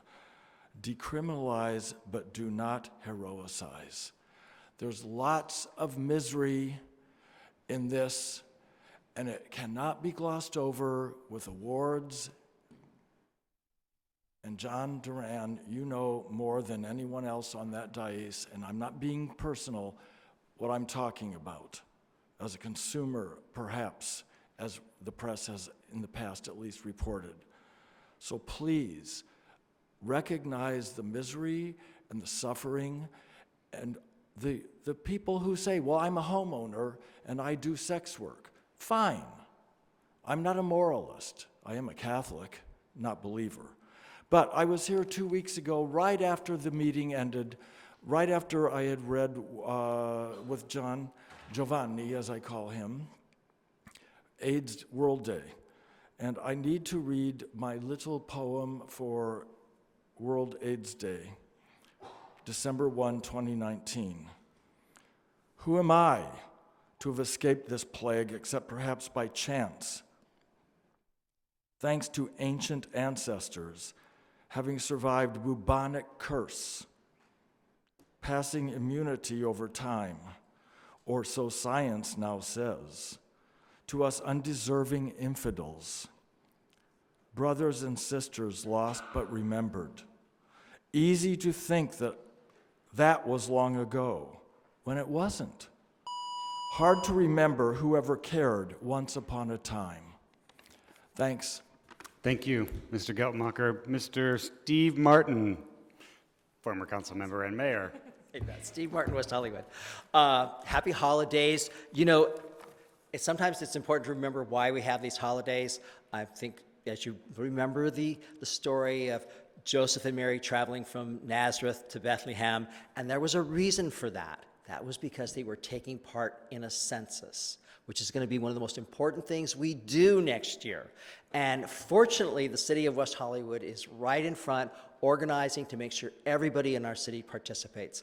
Hernan Molina with the city manager's office has been working with a group of residents and business people, and we're very excited about the things that the city of West Hollywood is going to do. We really need to make sure everybody gets counted because there's a lot of power and money involved, and I commend you for your efforts.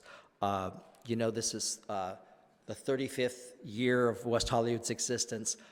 You know, this may not have been one of our best years, but we live in a great community. We live in a community where people really care, and if it wasn't our best year, it wasn't your fault. You guys worked, as you do every year, to make this city as good as we could possibly make it. And, you know, we can have our disagreements, but I don't think anybody disagrees that you're not dedicated. Lastly, you know, I think we had a controversial item with 2EE. I think it's important that West Hollywood foster and patronize these sorts of discussions as we do with a lot of issues, but it doesn't necessarily mean we need to sponsor them. This doesn't necessarily have to come with our stamp of approval, particularly since the group seems to already have all of their talking points all in order and are looking for our approval. But I think it's prudent right now, given what's gone on, is I don't think anybody is really looking to West Hollywood for leadership on this particular issue at this moment. I don't think anybody wants to see the words sex, West Hollywood, and John Duran all in the same headline for a while. So anyway, Happy New Year. Thank you. We are now adjourned. We will meet again in this room on Tuesday, January 21st, 2020 at 6:30 p.m. Thank you very much.